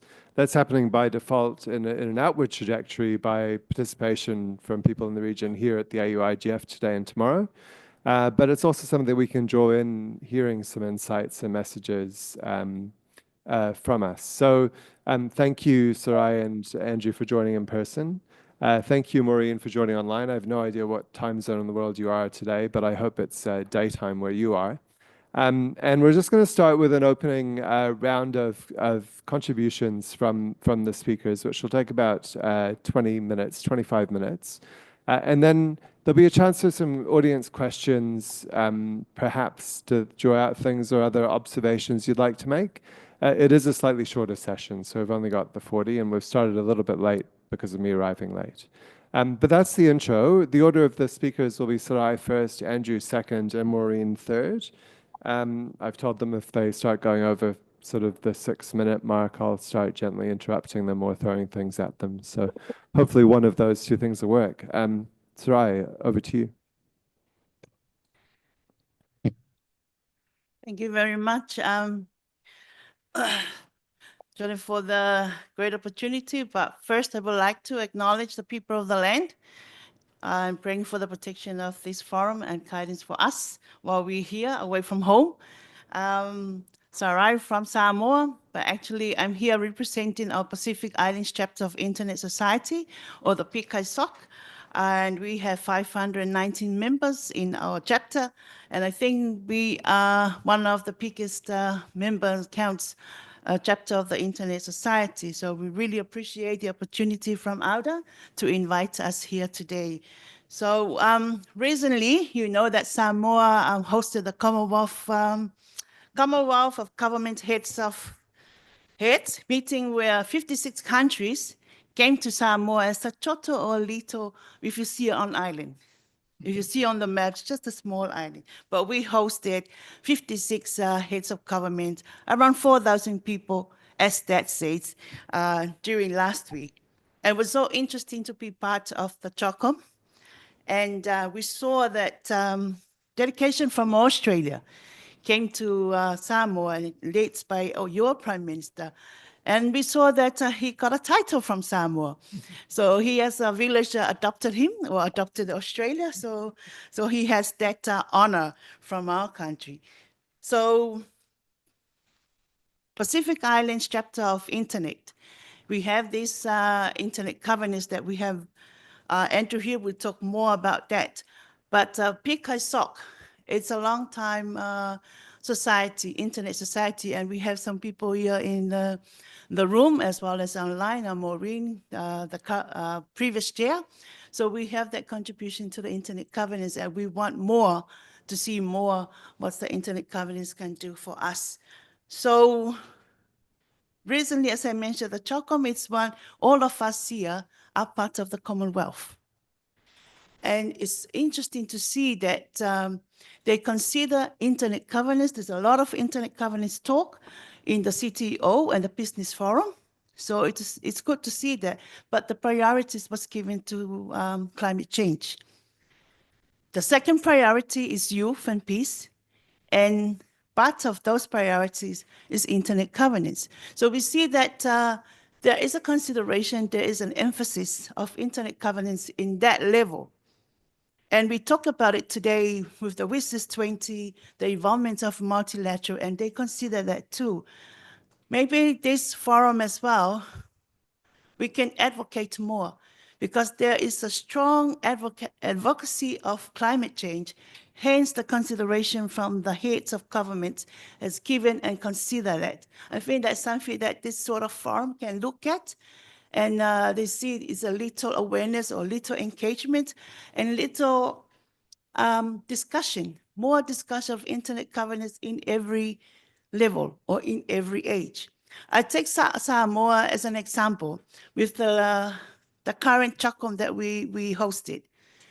Every people knows what Chakon means in Samoa. If you see on the TV from the villages, even a small kid, even an old people, they know that their villages, they adopting, you know, some countries from the 56 countries, and they know what the Chakon is. They know it's for climate change. They know it's with the youth, the business, for women. So if we have that sort of approach in promoting more and advocating more of internet governance, because in Business Forum, they supported the internet governance as a survival mechanism. Because the reason why the climate is changing, being this high level of recognition, because of survival.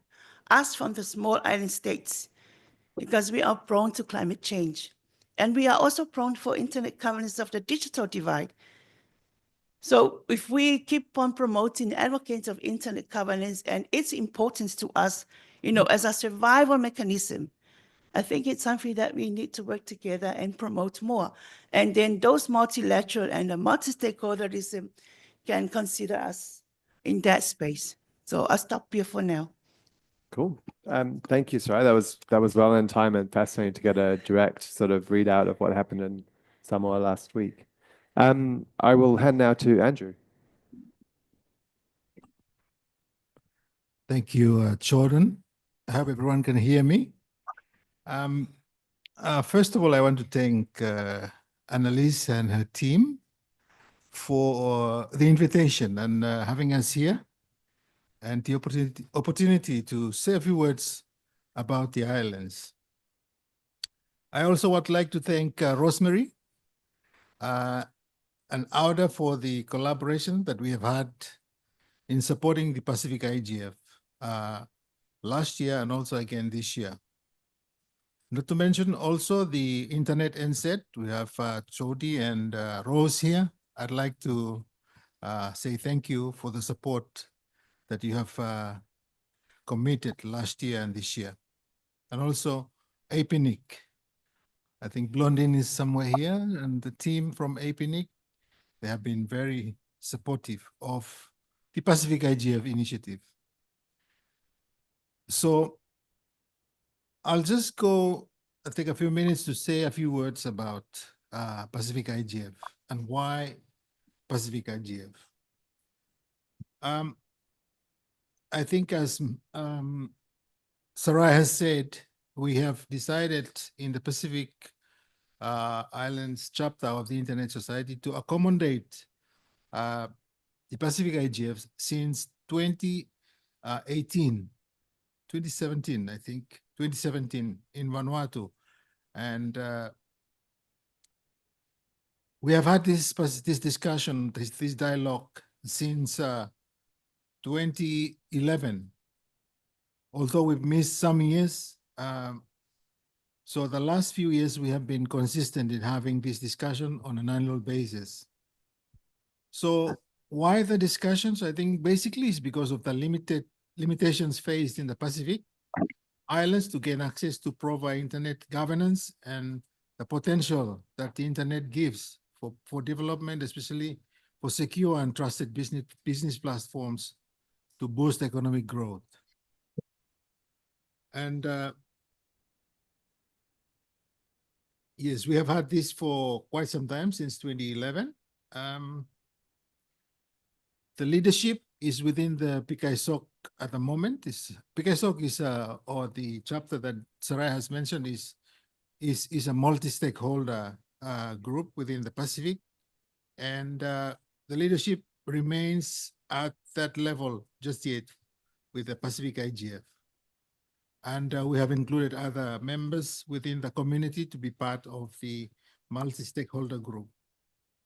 So the hosting can be done anywhere. And for the last 2 years, we have hosted in Australia and New Zealand as well. And we thank Australia for that opportunity. So PKSOC is not a sort of, has no regular funding, same as Pacific IGF. So Pacific IGF was only supported through partnerships that we have. In 2021, we partnered with APTLD, and we have that in a hybrid mode where we have quite a number of remote locations because it was COVID. So we have about 7 countries running hubs for that. And that was a very good model that we had back then. And the next one was 2023 when we had the first face-to-face Pacific IGF after COVID. And we have the partnerships of such as AUDA and Internet NSET, APNIC, and a few others. And of course, ICANN and APTLD. So I think that's what we have seen, those supports, and it has grown. We have also this year been able to get some support from UNESCO and also the European Union through a partnership with DeepFlow Foundation that we have. So slowly we have gained more partnership and more interest to support the Pacific IGF. But we still have a lot of opportunities and difficulties that are faced because of the issue of continuity. But we are resilient in the islands. We are resilient. We can, we can find things to do, find ways to get a bit of support, and we run with that at the minimal. And that is how Pacific IGF it is at this point in time. And I think we have come so far since the first IGF in New Caledonia in 2011. We were able to get engagement. We were able to bring more of the islanders into these discussions. And with the support and collaboration with these partners, we have gone this far. And we believe that we can continue to collaborate, especially with our current partners, to continue the dialogue, especially in a time like this when we are at crossroads, come the wishes, and we don't know whether this can be carried forward as we have discussed in the few sessions ago. It is a very important time for this discussion and dialogue. Our challenges is the participation of governments in these discussions with the civil society, with a multi-stakeholder. But we are trying to get more governments into these discussions. And for the past few Pacific IGFs, we were able to get ministers into the discussions. And we are a voice out there in the ocean, but I believe it is a growing voice. And if there is any support to make the voice louder, we would love that support to come in and support us. So I think I'll stop right there, but I want to finish up with the discussions that we had in the previous session next door, where it says I want to echo Joyce's words out there where it said that Australia stand in a very well established internet governance arena. And I would say that Australia stands between the Pacific and the global internet community. And I think as Ian also has reflected, there are opportunities to collaborate and also bring all those voices, probably in the Pacific, up to that level so that we can all contribute to the global IGF. Thank you. Thank you very much, Andrew. That's right.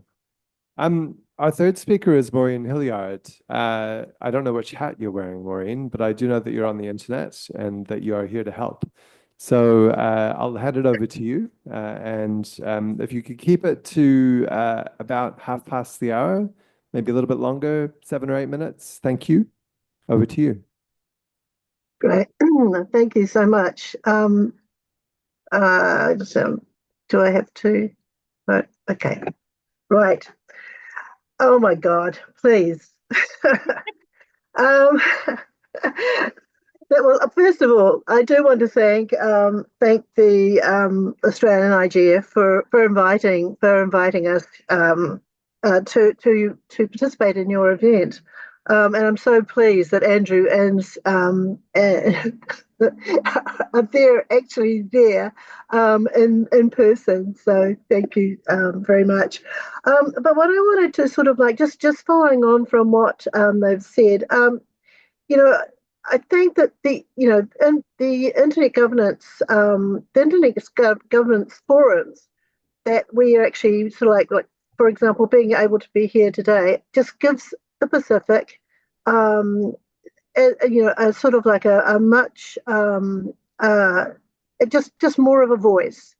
There's very seldom that the Pacific actually does get a voice, and it's not just the fact that that the opportunities don't come up, but it's just that very few people sort of like get that opportunity to do so. And there's 22 sort of like islands in the Pacific, and they all have their own unique sort of issues.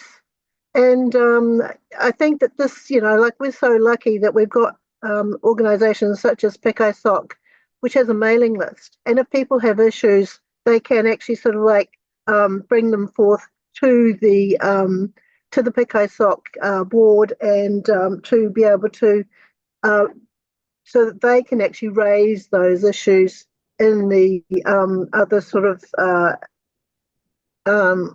fora that they actually might attend. But I think that one of the things that is really, really important about raising their voices is the fact that they actually can sort of like work with partners such as AUDA,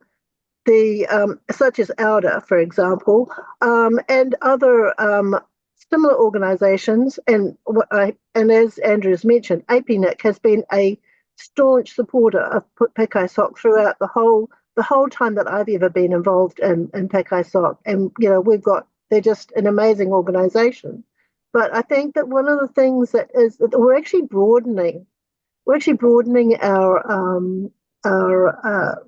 connections with people from across the region. And I think that this is really, really important because more people are sort of like getting to understand now just what those issues are. As Sarai and Andrew have pointed out, it's they're quite the issues are quite diverse. And one of the things that I sort of wanted to mention too about the 2011 PAC IGF, the very first one, and Keith Davidson was one of the key coordinators of that particular fora, because it was actually run in conjunction with a meeting of the ministers of the region who were in charge of ICT, transport and communications. And so that one of the reasons that it was actually established at that time was to allow PKSOC to be part of that the ministers' meeting, but also that a lot of the ministers actually stayed behind and were actually part of the discussions at the PAC IGF. And it was something that we really wanted to continue, but for some reason, COVID probably came in a lot later, but there were lots of reasons why we didn't actually organise it again until a lot later.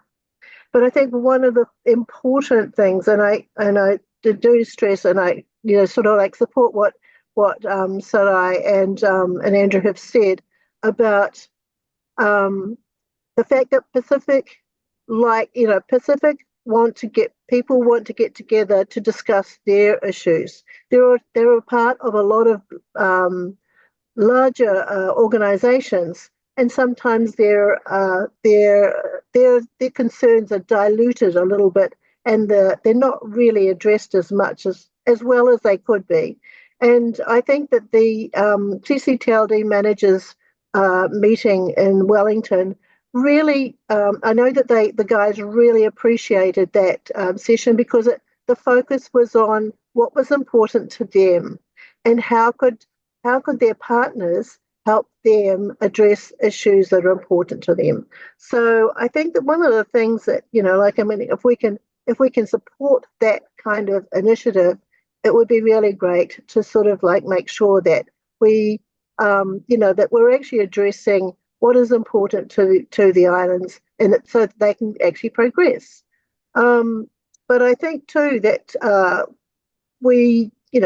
think that we've come a long way, and I know that it's really great to sort of have strong people like Andrew and Sarai and others from within the Pacific who are actually now sort of like really strengthening that the sort of like so that the strength is actually coming from the Pacific. And one person I have to mention, of course, is Paul Hunter, who has come from the Cook Islands and is now the Pacific sort of like director of the Pacific Global Forum of Cyber Expertise, for example. And I recently attended the PAXON meeting straight after Wellington, actually, where, sort of like the Domingo from Kiribati is recently being made the chair of PAXON, and just getting just strengthening the sort of like what they can actually what they can actually do for themselves. And I think this is what we need to encourage more. I will stop there. Thank you, Jordan. Thank you, Maureen. That was very disciplined and very interesting of you. So thank you for sticking to time. Thank you to you all for sticking for time. We've got 15 minutes in the session. I heard a little whisper down the table that you two have got some more to say, perhaps. But I did just want to ask, we've got this opportunity with 3 people from the Blue Continent here. Do anyone have a question for them? And if you did, it would be great if it was actually a question. Not the old statement style. You do? Fabulous. Thank you, Jenny. Hi, my name's Jenny, and I was wondering if you could give us an example of regulated internet for everyday use for the every man or woman in your community. So just give you one quick example. If I go to a remote town in Australia, there's one library, it's probably only open 2 days a week, and you can only use the internet for 1 hour, even if you bring your own device. So I'm just wondering if there's the same limitations for access in your communities. Okay, I'll go first, and then Andrew and Maureen next. Okay, in the Pacific, they have their own different infrastructure, different regulations, and different legislations of the indigenous community as well. But I take some more because I've been in the industry for 20 years in the technical side. The coverage of the internet is 99 as per se from the telcos. But if you go out to the remote areas, some they're still in 2G, some still in 3G. But they're promoting 4G and 5G is available. So still underserved communities out in the rural areas, and some in the other island, still no connection. But the availability of the internet is there. But the infrastructure-wise, still there are some problems, in terms of connectivity. So we're expecting to see Elon Musk during the CHOCOM, and that's why that specific side events was packed in that room because they want to see Elon Musk. Unfortunately, he wasn't there. Only the VIP person was there, but he was good answering our question. And recently, Samoa has accepted the Starlink. So that will help out those remote areas that no internet or limited internet access, but there is no time limit. For the WSIS 20 that we discussed, there was a telecenters project that implemented in Samoa, and we're fortunate to have this in those days, the last 20 years. But now with the mobile technologies coming up, with the satellites that's available as well. So those telecenters project is slowly faded. There's no more telecenters in the rural areas and some areas, but they used to. But the good thing is that's the starting point of learning how to use computers, how to use internet in those days, how to send emails in the last 20 years. So the changes of technology, the technology environment, so it's changed the perception of people and how they use it. I think that's the other thing that we need to educate our community as well. This digital literacy is still an issue within our community, so we need to work with that. So I hope I answer your question. If I hear you correctly, I think you're talking about restrictions, right? Regulations by the government. Yeah, no, I think most islands do not have any regulations to, to sort of block any certain groups or at any time.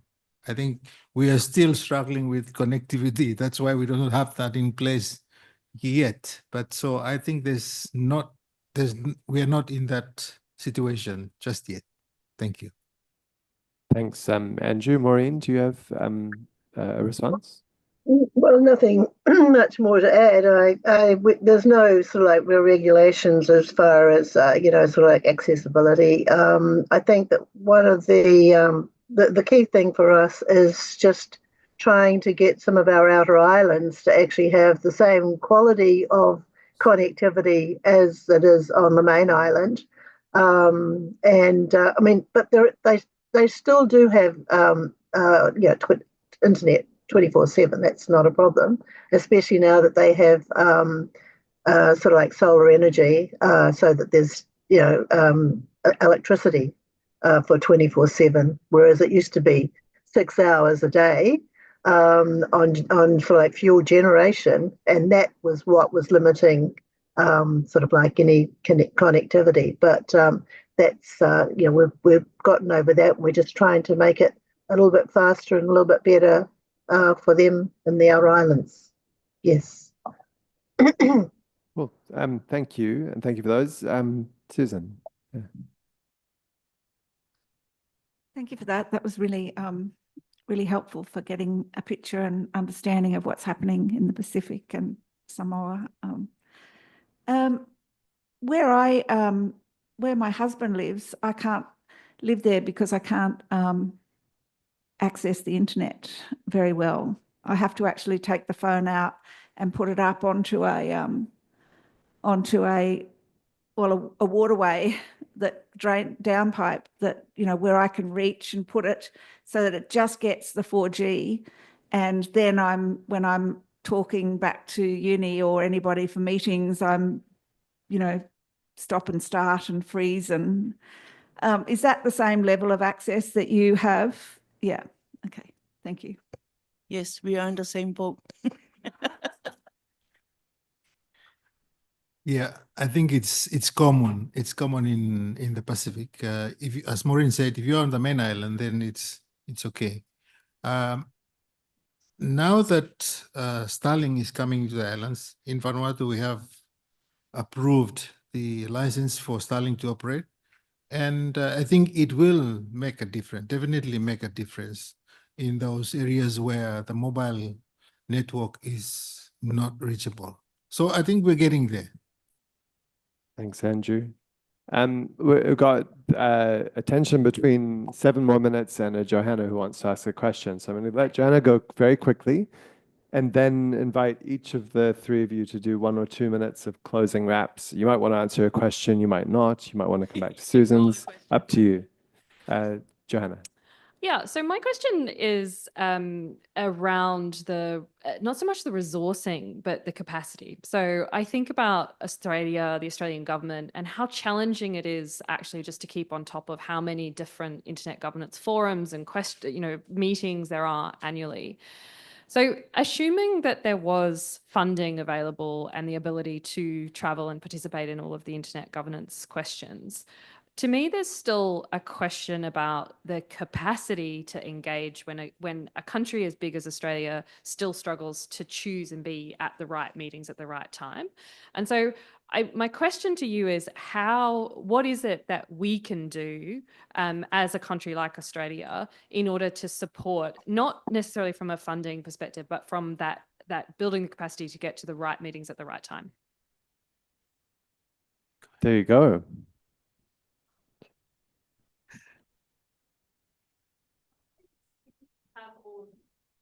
My point is, even if you have all of the funding, you actually still can't divide yourself and go be at every single meeting. So how can we practically help in those instances? How could Australia help if it could help? What would be useful? Yeah, I'm trying to think about the answer to that question. But I think what we have being here for the both of us is quite something that has a lot of value for us.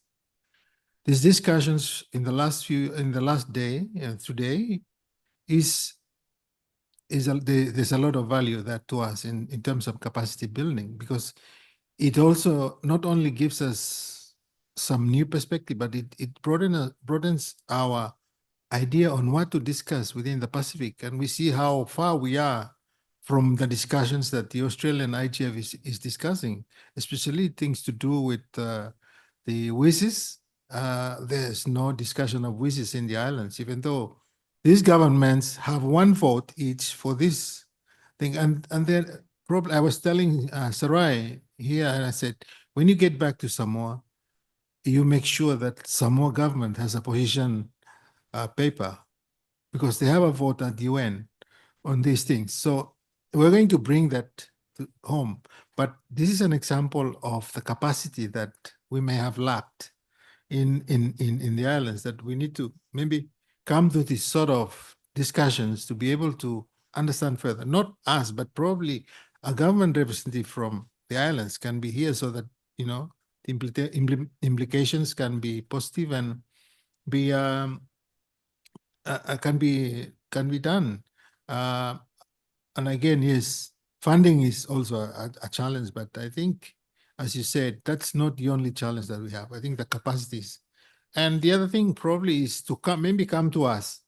I was just talking to Yen recently. I asked him if we can connect with someone in the AI regulation approach, because we're having our regulatory internet forum next month, and we have a session on AI, and we could learn from someone here, even presenting remotely, just to give us a perspective of what AI regulations look like. And I think these are some of the connections that we need to have so that we can build the capacity there.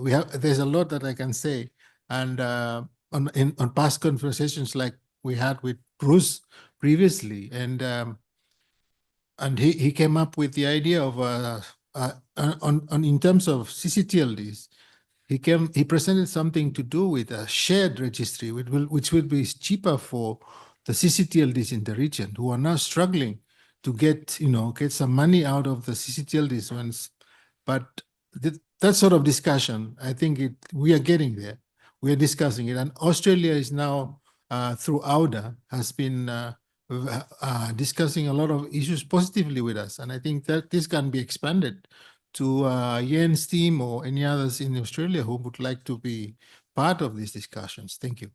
Thanks, Andrew. We're really tight on time. I'm going to go Maureen for 90 seconds and then Sarai for 90 seconds. Let's see if we can do it.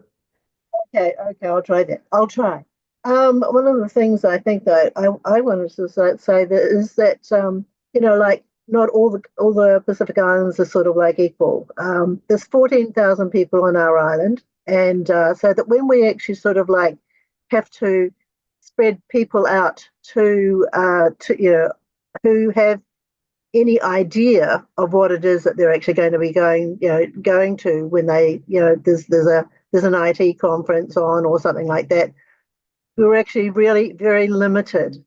So it is, it's as much as we can do. And I think that what happens is that I think what's more important is that we get our governments sort of like, it's a lot of the meetings, IT does not get that much, it gets probably a minute time span within the sort of like the big discussions, and there's not enough.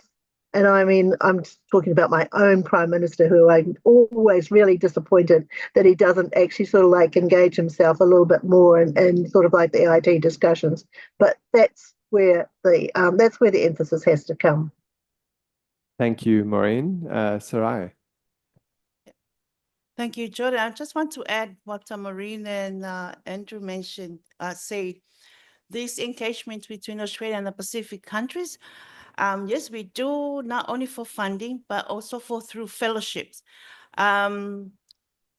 We have the fellowship from the Newcastle University that they bring some of the Pacific Islands to the Newcastle University in February on cybersecurity. So when we have the CHOCOM, there's a team from the Deloitte company here based in Sydney. They were there during the CHOCOM, having the Security Operations Center. And we collected all the search people from the Pacific to have that operation because of the CHOCOM, for the security, not only for the data, the sea, the land, and everything has to be secure. So we have that partnership, and we're thankful to Australia because they are our close neighbor and the biggest partner for the Pacific as well, for providing the opportunities. So we do, yes, funding, the resources, and as long as we have this collaboration between government, as Maureen alluded, it's very important to have that, the government to government collaboration, and then for us to push it through and advocate it. So that have that importance. As I mentioned before, if the climate change have that facility for the Pacific, for us Pacific Islands can go and seek for funding, why not this space of internet governance? So as Andrew said, yes, I think 20 years ago with the WSIS, maybe some people already gone in our government. So it's for us that can go back and, lobby before our government, since that we are in the government, and also for the Pacific, the PICISOC. Maybe thanks to Save here, he mentioned that if we go back, have a virtual, online virtual, like a webinar with the PICISOC. And then we invited the experts from Australia here on WSIS so that we can more understand, because surely maybe only 10% in the Pacific knows about the WSIS. It's 20 years ago, and now we want to review it and revive it. So something that we need to look at. But thank you very much for the opportunity. Thank you, Sarai, and thank you. Oh yeah, one last from Andrew. Yeah, I think I just wanted to let you know that the next Pacific IGF will be in Apia, in Apia, Samoa, from the 30th of June to the 4th of July, 2025. Thank you.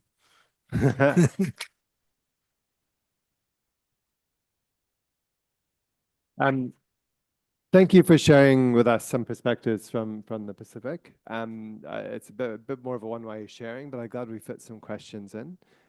Thank you to taking the time to travel here for this in person, and thank you, Maureen, for joining us online. This concludes day one. There's a drinks function outside about to begin. The sooner you get there, the sooner it will start. Yeah, sorry, Annalise? The drinks function is sponsored by VeriSign. There might be a very brief remark on their behalf outside, but cheers to a good first day. Thanks, everyone.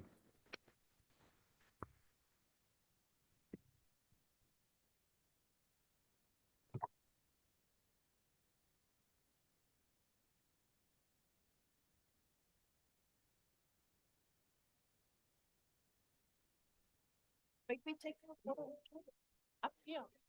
Yeah, from your phone. 30th of June to the 4th of July.